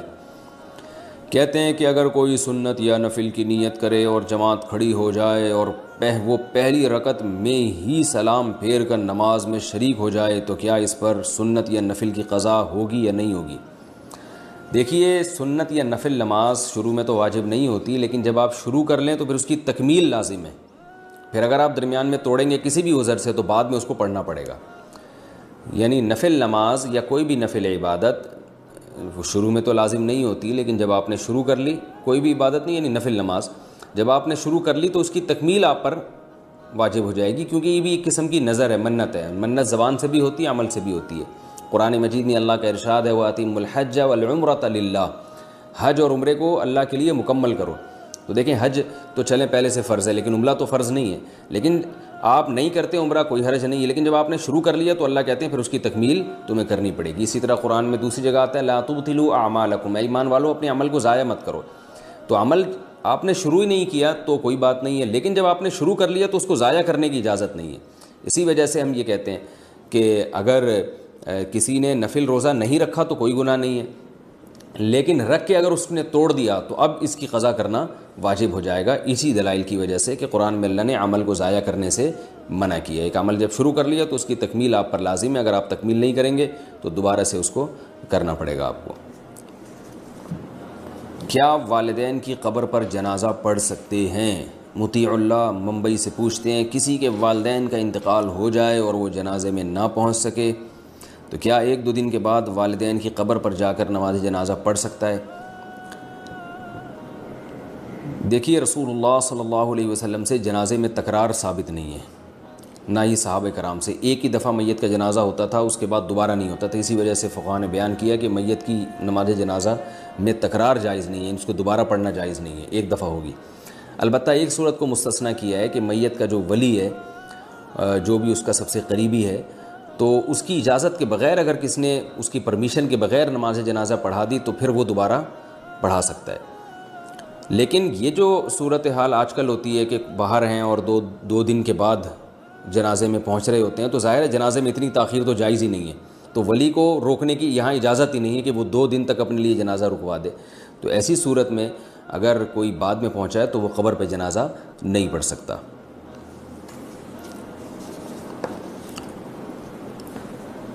حلال حرام مخلوط مال سے خریدے گئے گھر کا حکم، عبداللہ صاحب پوچھتے ہیں۔ بھائی جگہ کا بھی لکھا کریں، عبداللہ کراچی سے پوچھ رہے ہیں یا مریخ سے پوچھ رہے ہیں، کوئی وجہ یعنی لوکیشن بھی ہونی چاہیے۔ تو انہوں نے پوچھا ہے کہ مخلوط مال یعنی کسی نے حلال و حرام پیسے مکس کر کے اس سے گھر خریدا۔ تقریباً 20 سال پہلے میری امی نے ایک زمین خریدی تھی جس کی قیمت 60,000 روپے تھی، اس میں سے 45,000 حلال کے تھے، باقی سود کے تھے۔ اب اس زمین کی قیمت 16 لاکھ روپے ہے، اگر ہم اس زمین کو بیچ دیں تو ان 16 لاکھ میں کتنے پیسے حلال ہوں گے اور کتنے حرام ہوں گے؟ صرف 15,000 صدقہ کرنے ہوں گے یا اس وقت کے حساب سے صدقہ کرنے ہوں گے؟ دیکھیے، یہ جو آپ نے کہا کہ ان میں 45,000 حلال کے تھے اور 15,000 سود کے تھے، تو پہلے تو اس کو متعین کریں سود کے ہونے کا مطلب آپ کیا سمجھ رہے ہیں؟ یا تو یہ صورت ہوگی کہ آپ نے بینک سے قرضہ لیا ہوگا، یعنی آپ کی والدہ نے 16,000 روپے قرضہ لے کے 45,000 میں مرج کر کے پلاٹ خریدا۔ تو جب آپ بینک سے قرضہ لیتے ہیں، یہ قرضہ لینے کا عمل تو حرام ہے کیونکہ سودی قرضہ لینا حرام ہے، گناہ ہے، لیکن وہ رقم حرام نہیں ہوتی، تو اس کو یہ نہیں کہا جائے گا کہ حلال اور حرام رقم ملا کے پلاٹ خریدا ہے یا مکان خریدا ہے، یہ نہیں کہا جائے گا، بلکہ یہی کہا جائے گا حلال پیسوں سے خریدا ہے، لیکن بینک سے جو ایگریمنٹ کیا ہے وہ حرام کیا ہے۔ سود لینا بھی گناہ، سود دینا بھی گناہ، سودی ایگریمنٹ کرنا، سود پہ گواہ بننا، یہ سب حرام ناجائز ہے، تو وہ رقم حرام نہیں ہو جاتی، تو اس پلاٹ کو یا اس گھر کو حرام نہیں کہا جائے گا۔ اور اگر ایسا کیا ہے کہ آپ نے کسی کو یعنی آپ کی والدہ نے بینک میں پیسے رکھوا کے 16,000 روپے سود لیا تھا، یعنی بینک نے سود کی مد میں ان کو جو 16,000 کی رقم دی ہے، تو پھر یہ جو سود کی رقم ہے یہ یقیناً حرام ہے۔ اور یعنی ایک تو ہوتا ہے نا سودی قرضہ لینا، اور ایک ہوتا ہے بینک کو قرضہ دے کے یعنی بینک میں ڈپازٹ کروا کے اس پہ سود لینا، تو یہ جو حرام رقم وہ ہوگی جو بطور سود کے آپ وصول کریں گے۔ تو اس حرام رقم سے اگر والدہ نے پلاٹ خریدا ہے تو پھر اس میں 45,000 اور 15,000 میں جو ریشو ہے، اس ریشو کے حساب سے آپ نے کی والدہ نے جو پلاٹ خریدا وہ اس میں وہ حرام رقم شامل ہو گئی۔ جب حرام رقم حلال سے ملا کے کوئی چیز خریدی جاتی ہے تو وہ کیونکہ مکس ہو چکی ہے، تو اس میں شریعت کا حکم یہ ہے کہ اس پلاٹ کی تو آپ کی والدہ مالک بن گئی، اور جتنے پرسنٹ اس میں حرام شامل ہوا ہے اتنے پرسنٹ کی جو قیمت ہے ان کے اوپر صدقہ کرنا واجب ہو گئی۔ تو اس پلاٹ کی جتنی قیمت بڑھے گی وہ پرسنٹیج اسی حساب سے بڑھ جائے گی، یعنی پرسنٹیج کے حساب سے رقم کی مقدار اسی حساب سے بڑھ جائے گی، پرسنٹیج تو وہی رہے گی۔ تو آپ کو چاہیے کہ آپ یہ دیکھیں کہ 16,000 میں اور 45,000 میں نسبت کیا ہے، یعنی جو بھی ان دونوں میں فیصدی لحاظ سے پرسنٹیج کے لحاظ سے جو نسبت ہے اس نسبت کو متعین کریں، اور اب والدہ کو آپ یہ کہیں کہ جو 16,000 اور 45,000 میں جو ریشو ہے اس ریشو کے حساب سے وہ رقم اپنے اوپر واجب کر لیں کہ میں نے اتنی رقم صدقہ کرنی ہے، تو یہ پلاٹ کا استعمال ان کے لیے جائز ہو جائے گا۔ یعنی اگر یہ پلاٹ ڈبل ہو گیا، یعنی یہ اس پلاٹ کی قیمت ڈبل ہو گئی ہے تو 16 دونی 32,000 روپے ان کے اوپر صدقہ کرنا واجب ہوگا۔ اگر یہ 4 گنا بڑھ گئی ہے تو 32 کا دگنا ہوتا ہے 64,000 روپے، تو 64,000 روپے ان پر صدقہ کرنا واجب ہو جائے گا۔ اور جب یہ التزام کر لیں اپنے اوپر صدقہ کرنے کا کہ یہ 64,000 میں نے صدقہ کرنے اور تھوڑا تھوڑا صدقہ کرنا اس کو شروع کر دیں، یکمشت کر لیں تو اور اچھی بات ہے، تو اس پلاٹ کا یہ اس گھر کا استعمال ان کے لیے جائز ہو جائے گا۔ اور توبہ استغفار بھی بہرحال لازم ہے کہ ایک ناجائز پیسوں کو استعمال کیوں کیا۔ آئینے کے سامنے نماز پڑھنا، محمد ساجد صاحب پوچھتے ہیں، انہوں نے بھی لوکیشن نہیں بتائی، شاید مریخ سے سوال بھیجا انہوں نے، اس وجہ سے ایڈریس نہیں بتایا۔ آئینے کے سامنے نماز ادا کر سکتے ہیں یا نہیں؟ دیکھیے، نماز کہیں بھی ادا کی جا سکتی ہے، جگہ پاک ہونا چاہیے، قبلے کی طرف رخ ہونا چاہیے، تو آئینے کے سامنے بھی ہو سکتی ہے۔ اصل مسئلہ یہ ہے کہ ایسا کام نماز میں کرنا جس سے آپ کی توجہ بٹ رہی ہو۔ تو آپ اگر آئینے کے سامنے کھڑے ہو کر نماز پڑھیں گے تو آپ کو بالکل اپنی ہی شکل کا ایک اور آدمی سامنے بھی نماز پڑھتا ہوا نظر آئے گا، اور وہ بالکل 100% آپ جیسا ہوگا، اور وہ آپ کی توجہ اپنی طرف لے کے جا رہا ہوگا۔ آپ اللہ کی طرف توجہ دینے کے بجائے اسی آدمی کی طرف زیادہ توجہ دے رہے ہوں گے جو آپ کے سامنے کھڑا ہوا ہوگا۔ تو جن کو نماز میں، آج کل نماز میں ویسے ہی خشوع و خضوع کم ہے، تو آپ اپنے ہی جیسے، اسی وہی نام اس کا، وہی لوکیشن اس کی، تو آپ اس کو دیکھ دیکھ کے حیران بھی ہو رہے ہوں گے کہ یار جو میں کر رہا ہوں وہ یہ بھی وہی کر رہا ہے، تو توجہ بہرحال بٹنے کا اندیشہ ہے۔ تو اس لیے بہتر یہی ہے کہ آئینے کے سامنے نہ کھڑے ہوں۔ بہت ساری جگہیں کھڑے ہونے کے لیے ہیں، لیکن اگر کسی کی توجہ نہیں بٹتی اور وہ آئینے کے سامنے کھڑے ہو کر بھی اللہ کی طرف متوجہ رہتا ہے، اور وہ یہ سوچ کے صبر کرتا ہے کہ یار یہ بھی میں ہی ہوں، یہ کوئی الگ آدمی نہیں ہے، اور میں نے اپنے آپ کو پہلے کئی دفعہ دیکھا ہوا ہے، تو مجھے بھی نماز کی طرف توجہ کرنی چاہیے، تو اتنا اگر کانفیڈنس ہے اور توجہ اللہ کی طرف رہتی ہے تو پھر آپ آئینے کے سامنے کھڑے ہو کر نماز پڑھ سکتے ہیں۔ تو حاصل یہ ہے کہ کوئی ایسی جگہ نماز پڑھنا جہاں آپ کی توجہ بٹ رہی ہو، جیسے ٹیلی ویژن چل رہا ہے، کوئی اس میں آپ کی توجہ ٹی وی کی طرف جائے گی، تو وہاں بھی نماز پڑھنا ناپسندیدہ ہے۔ تو ہر وہ کام، ہر وہ عمل جو آپ کی نماز میں توجہ ہٹانے کا ذریعہ بنے، اس سے اجتناب کرنا چاہیے۔ کیا بیمار کا جھوٹا کھا سکتے ہیں؟ ارباز خان انڈیا سے۔ بھائی بیمار کا جھوٹا کھا سکتے ہیں، شرعی طور پر اس میں کوئی گناہ نہیں ہے، البتہ کھانا چاہیے یا نہیں کھانا چاہیے تو اس میں لوگوں کے حالات مختلف ہیں۔ بعض بیماریاں ایسی ہیں جو متعدی ہوتی ہیں۔ رسول اللہ صلی اللہ علیہ وسلم نے فرمایا لا عدوى ولا طیرہ، بیماریوں میں تعدی نہیں ہے، یعنی بیماریاں لگتی نہیں ہیں۔ اور دوسری حدیث میں آتا ہے فر من المجذوم فرارک من الاسد، جذام کی جس کو بیماری ہو اس سے ایسے بھاگو جیسے شیر کو دیکھ کے بھاگتے ہو۔ تو ایک حدیث سے میں پتہ چلتا ہے کہ بیماری نہیں لگتی، دوسری حدیث سے آپ نے بیمار سے احتیاط کا حکم دیا۔ تو علماء نے دونوں حدیثوں کو بیان کیا، جمع کیا کہ بیماری نہیں لگتی کا مطلب یہ نہیں کہ نہیں لگتی، بلکہ یہ کہ جو عرب یہ سمجھا کرتے تھے یا جاہلوں میں یہ مشہور ہے کہ بیمار کے ساتھ جب بھی بیٹھیں گے تو لازمی لگے گی، ایسا نہیں ہے، بلکہ یہ اللہ کے ارادے اور مشیت پر ہے۔ اور ہم دیکھتے بھی ہیں کہ جو بیماریاں پھیلتی ہیں ان میں بھی بہت سے لوگ جو بیمار کے ساتھ رہتے ہیں وہ بیمار نہیں ہوتے، اور بہت سے جو بہت دور ہوتے ہیں وہ بیمار ہو جاتے ہیں۔ تو اس میں اللہ کی مشیت کا زیادہ دخل ہے، تو اس میں اعتدال والی رائے اختیار کرنی چاہیے۔ بہت زیادہ وہمی بن جانا، یعنی حدیث کا حاصل میں بیان کر رہا ہوں کہ علماء نے دونوں حدیثوں کو جمع کر کے بیان کیا کہ بہت زیادہ وہمی بن جانا بھی ٹھیک نہیں ہے، اور بالکل بے احتیاط ہو جانا بھی ٹھیک نہیں ہے۔ تو اور بیمار کو بھی تھوڑا سا اس میں احتیاط کرنی چاہیے، جیسے کہ رسول اللہ صلی اللہ علیہ وسلم نے ارشاد فرمایا کہ جس علاقے میں طاعون پھیل جائے وہاں مت جاؤ، تو آپ نے احتیاط کا حکم دیا، لیکن وہاں سے بھاگنے کی بھی اجازت نہیں دی آپ نے، جو پہلے سے وہاں موجود ہے وہ بھاگے نہیں وہاں سے۔ تو اعتدال والی راہ اور اللہ پہ توکل والی راہ یہی ہے کہ آپ اس میں اعتدال کی راہ اختیار کریں۔ اور بیمار کے جھوٹے سے اگر بیماری لگنے کا اندیشہ ہے تو جھوٹا پینے کی ضرورت کیا ہے؟ تو یعنی بیمار کے ساتھ ہمیں یہ جو طاعون والی حدیث ہے نا، جس میں آتا ہے کہ اس علاقے میں بھی نہ جاؤ، تو لیکن وہاں ہو تو بھاگو بھی نہیں۔ تو بیمار کے جو اعزہ و اقارب ہیں جو اس کی تیمارداری کے لیے وہاں رہتے ہیں وہ تو رہیں، وہ بھاگے نہیں وہاں سے۔ بلا وجہ جا جا کے ایسے مریض سے آپ گلے مل رہے ہو اور اس کا جھوٹا پی رہے ہو، یہ نہیں کرنا چاہیے، کیونکہ اس کی ضرورت نہیں ہے۔ تو اپنے آپ کو آزمائش میں ڈالیں بھی نہیں، اور بیمار کو بھی آزمائش میں نہ ڈالیں کہ اس کو چھوڑ کے بھاگ جائیں کہ بھئی یہ ایسا نہ ہو اس کا کوئی جرثومہ مجھے آ کے لگ جائے۔ تو اعتدال کی راہ جو احادیث سے پتہ چلتی ہے وہ یہی ہے کہ جو اس کے قریبی رشتہ دار ہیں بیمار کے، وہ اس کی تیمارداری کریں احتیاط کے ساتھ، اسے چھوڑ کے نہ بھاگیں، لیکن دور دور کے لوگ آ کے بلا وجہ اس کا جھوٹا پینے اور اس کو گلے لگنے کی بھی کوشش نہ کریں۔ اور یہ بھی خوب اچھی طرح سمجھ لیں، جو لگنے والی بیماریاں ہیں، تو چونکہ تھوڑا بہت ہمارا بھی ڈاکٹروں کے ساتھ اٹھنا بیٹھنا ہے، تو جو لگنے والی بیماریاں ہیں نا، ان میں ہر بیماری کے لگنے کا الگ ہی انداز ہوتا ہے۔ بعض بیماریاں بلڈ کے ذریعے لگتی ہیں، اس میں آپ مریض کا جتنا مرضی جھوٹا پئیں آپ کو کوئی نقصان نہیں ہوگا۔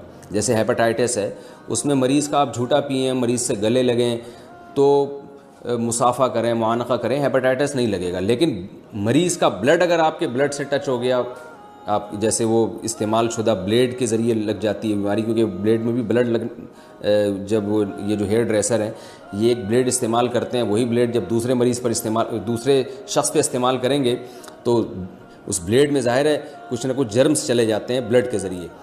تو بعض بیماریاں بلڈ کے ذریعے لگتی ہیں، وہ تھوک کے ذریعے نہیں لگتی. بعض بیماریاں تھوک کے ذریعے لگتی ہیں. تو اس میں ایسا نہ ہو کہ آپ اتنے وہمی بن جائیں کہ کوئی بھی مریض ہے، اچھا ہر بیماری لگتی بھی نہیں ہے، تو کوئی بھی مریض ہے آپ نے اس سے احتیاط کرنا شروع کر دی، تو ایسا نہیں ہے. یہ تحقیق کر لینی چاہیے ڈاکٹر سے کہ بھئی ہمارے پیشنٹ کو یہ بیماری ہے، تو ڈاکٹر صاحب آپ یہ بتا دیں اس بیماری کے لگنے کا اسٹائل کیا ہے، کس طرح سے لگتی ہے یہ. تو ڈاکٹر آپ کو بتا دیں گے بھئی یہ بلڈ کے ذریعے لگتی ہے، تو پھر خام خواہ میں آپ گھر چھوڑ کے بھاگ رہے ہیں اس کو دیکھ کے، تو یہ غلط ہے.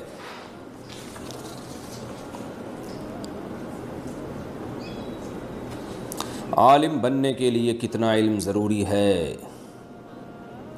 گلفام علی لغاری کراچی سے پوچھتے ہیں عالم کی جو فضیلتیں بیان کی جاتی ہیں اس کے لیے کتنا علم حاصل کرنا ضروری ہے، یعنی ایک آدمی کے پاس کتنا علم ہو تو وہ ان فضیلتوں کا مستحق ہوگا.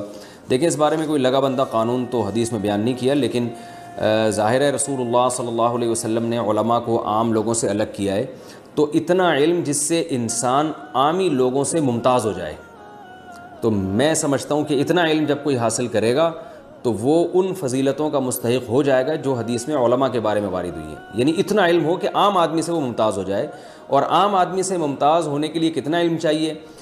اتنا علم چاہیے کہ وہ ضروری مسائل میں لوگوں کو گائیڈ کر سکے، روزمرہ کے مسائل میں، ضروری مسائل میں لوگوں کی رہنمائی کا قرآن و سنت کی روشنی میں ذریعہ بن سکے. تو اتنا علم اگر کوئی شخص حاصل کر لیتا ہے تو ہم سمجھتے ہیں کہ انشاءاللہ وہ علماء کی فہرست میں داخل ہو جائے گا. لیکن یہ خوب اچھی طرح سمجھ لیں قرآن مجید میں صرف ظاہری علم کی فضیلت نہیں ہے، انما یخشی اللہ من عبادہ العلماء. قرآن کہتے ہیں اللہ سے حقیقی معنی میں علماء ڈرتے ہیں. تو اس لیے ہم نے علماء ہی سے سنا ہے کہ جو عالم باعمل نہ ہو وہ علم کے باوجود بھی علماء کی فہرست میں داخل نہیں ہوتا. تو باعمل ہونا بھی ضروری ہے. نائی کا پیشہ اختیار کرنے کا حکم. محمد حسنین بہاولپور سے پوچھتے ہیں میں نے نائی کا کام یعنی ہیئر ڈریسنگ کا کام سیکھا ہوا ہے، کیا میں یہ کام کر سکتا ہوں؟ اس میں کوئی گناہ تو نہیں ہے؟ بھائی کسی کے بال کاٹنا تو بالکل بھی گناہ نہیں ہے بلکہ ثواب ہے، لیکن یہ کہ اس میں ناجائز کام نہ کریں. آپ داڑھی نہ کاٹیں کسی کی. صرف بالوں کے جو عجیب عجیب قسم کے فیشن آ رہے ہیں، کہیں سے سر منڈا ہوا ہے، کہیں سے بال ہیں، کہیں سے بہت چھوٹے بال کر دیے، کہیں سے بہت لمبے بال کر دیے، تو یہ چیزیں حدیث میں اس کی ممانعت آئی ہے. آپ صلی اللہ علیہ وسلم نے کہیں سے بال مونڈنا اور کہیں سے پورے باقی رکھنا اس کو حرام اور ناجائز قرار دیا ہے. اسی پر علماء نے قیاس کیا ہے کہ اگر بلیڈ سے صاف نہ بھی کیا جائے لیکن بہت چھوٹے بال کہیں سے بہت چھوٹے اور کہیں سے بہت بڑے، تو یہ بھی اسی کے مشابہ ہے، یہ بھی ناجائز ہے. تو اگر آپ ان چیزوں کا خیال کریں کہ ایسے فیشنیبل بال جس میں کہیں یعنی ایک سر کے بالوں میں ایک جیسے لڑکے کرتے ہیں بہت زیادہ پف نکال لی اور ادھر سے پوری ٹرن کرا دی، اس قسم کی اگر آپ عجیب عجیب چیزیں لوگوں کے سروں پہ نہیں بنائیں گے اور نارمل طریقے سے بال چھوٹے کریں گے تو جائز ہے یہ کام. اور اگر ان چیزوں کا خیال آپ نہیں کرتے تو پھر آپ کوئی اور کام کریں، انشاءاللہ اس میں آپ کو ثواب ملے گا. یہ کام پھر آپ نہ کریں. کیا نیاز کا کھانا جائز ہے؟ محرم یا محرم کے علاوہ ہمارے سنی بھائی جو نیاز کرتے ہیں اس کا کیا حکم ہے؟ کیا نیاز کا کھانا جائز ہے یا نہیں؟ پرویز علی نواب شاہ سے پوچھتے ہیں.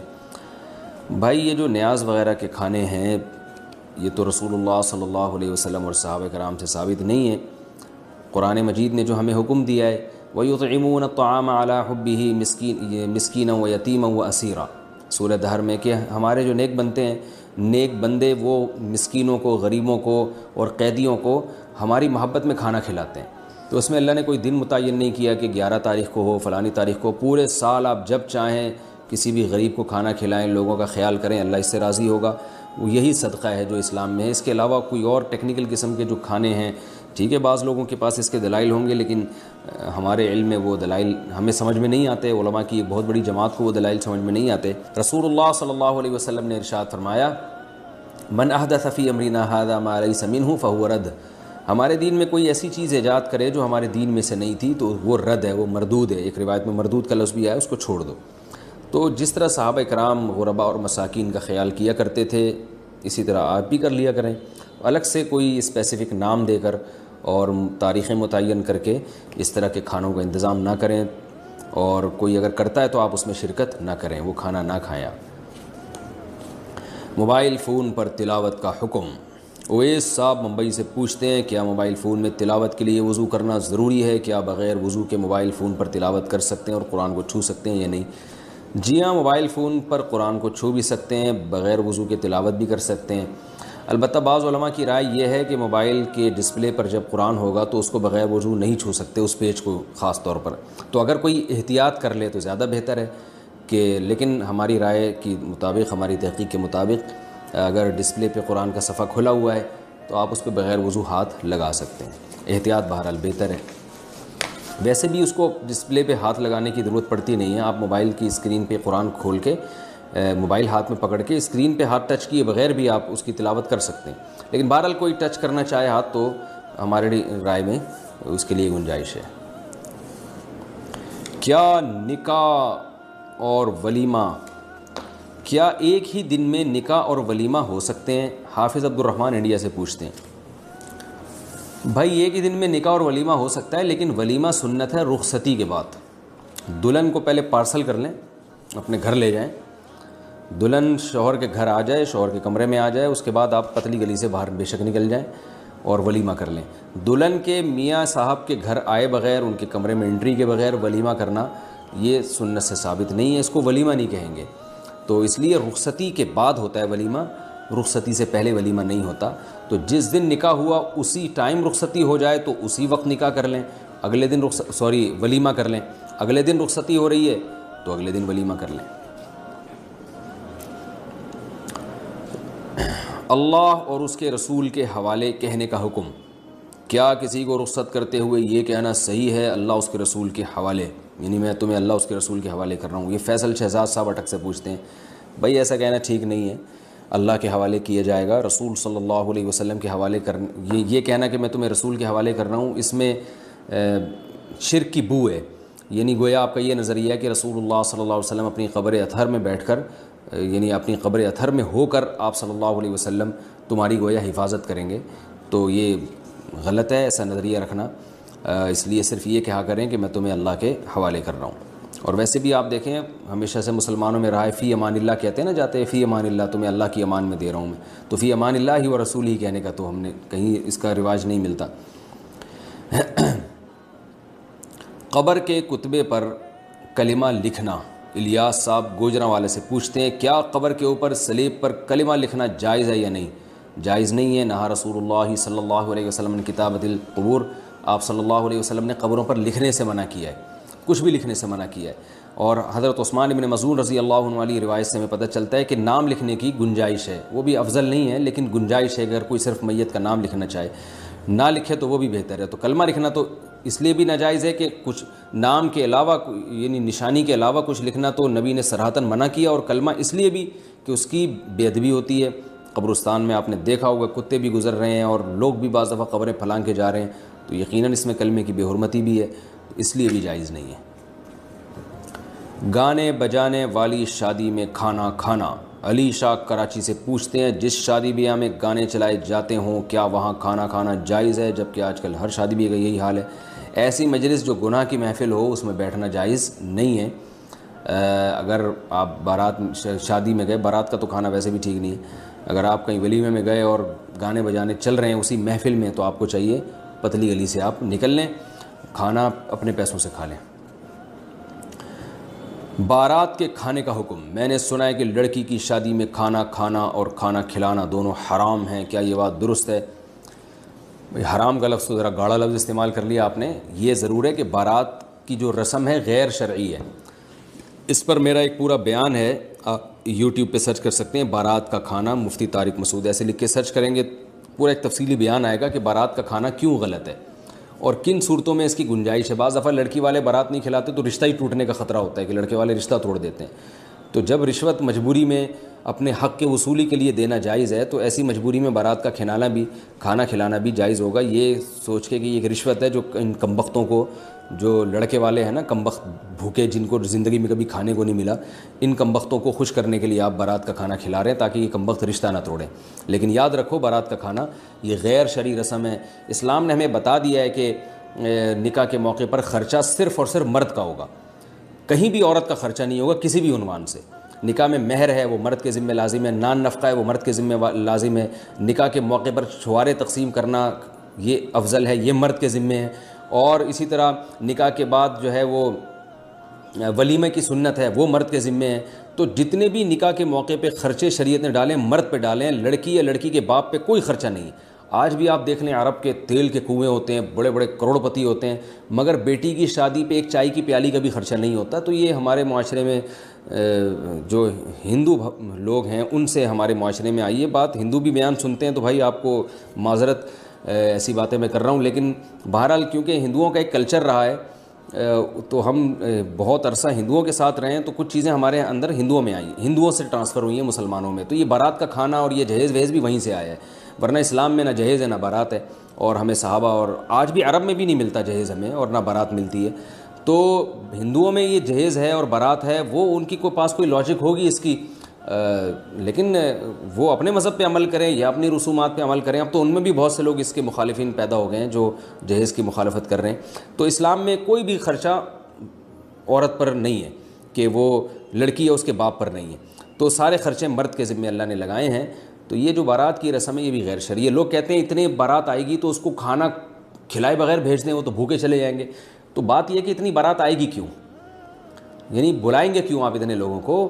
نکاح مجمع میں کرنا سنت ہے. نکاح کے لیے مجمع اکٹھا کرنے کی ہمیں نہیں ملتا کہ مجمع اکٹھا کرنے کی ضرورت ہی نہیں ہے. مجمع پہلے سے ہو اس میں نکاح کر دیں، جیسے جمعے کی نماز میں مجمع ہوتا ہے وہاں نکاح کر دیں.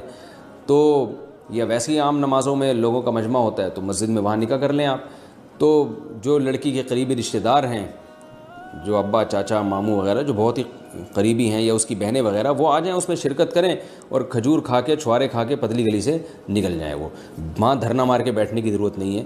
اور پھر جب دلہن کو رخصت کرنے کے لیے جو بھی لڑکے کی اماں بہنیں وغیرہ آئیں، اس وقت تو بڑی محبت دکھا رہی ہوتی ہیں کہ ہائے ہماری جو ہے نا بھابھی اور ہماری بہو ماشاءاللہ کتنی چاند سی. بعد میں پھر انہوں نے جو ستانا ہوتا ہے وہ تو وہ جو جنہوں نے ستانے والی ہیں وہ سن رہی ہیں معذرت کے ساتھ، میں آپ کے علاوہ کی بات کر رہا ہوں. تو اس وقت تو بڑی محبتوں سے وہ آ رہی ہوتی ہیں. تو وہ جب محبت سے آئیں رخصتی کے لیے تو 5-6 افراد آ جائیں لڑکے کے گھر سے، تو اگر کھانے کا ٹائم ہو تو ان کو کھانا کھلا دیں، چائے کا ٹائم ہو تو چائے پلا دیں، پان گٹکے کا ٹائم ہو تو پان گٹکے پہ گزارا کریں، اور ان سے کہیں کہ اب پتلی گلی سے نکل جاؤ.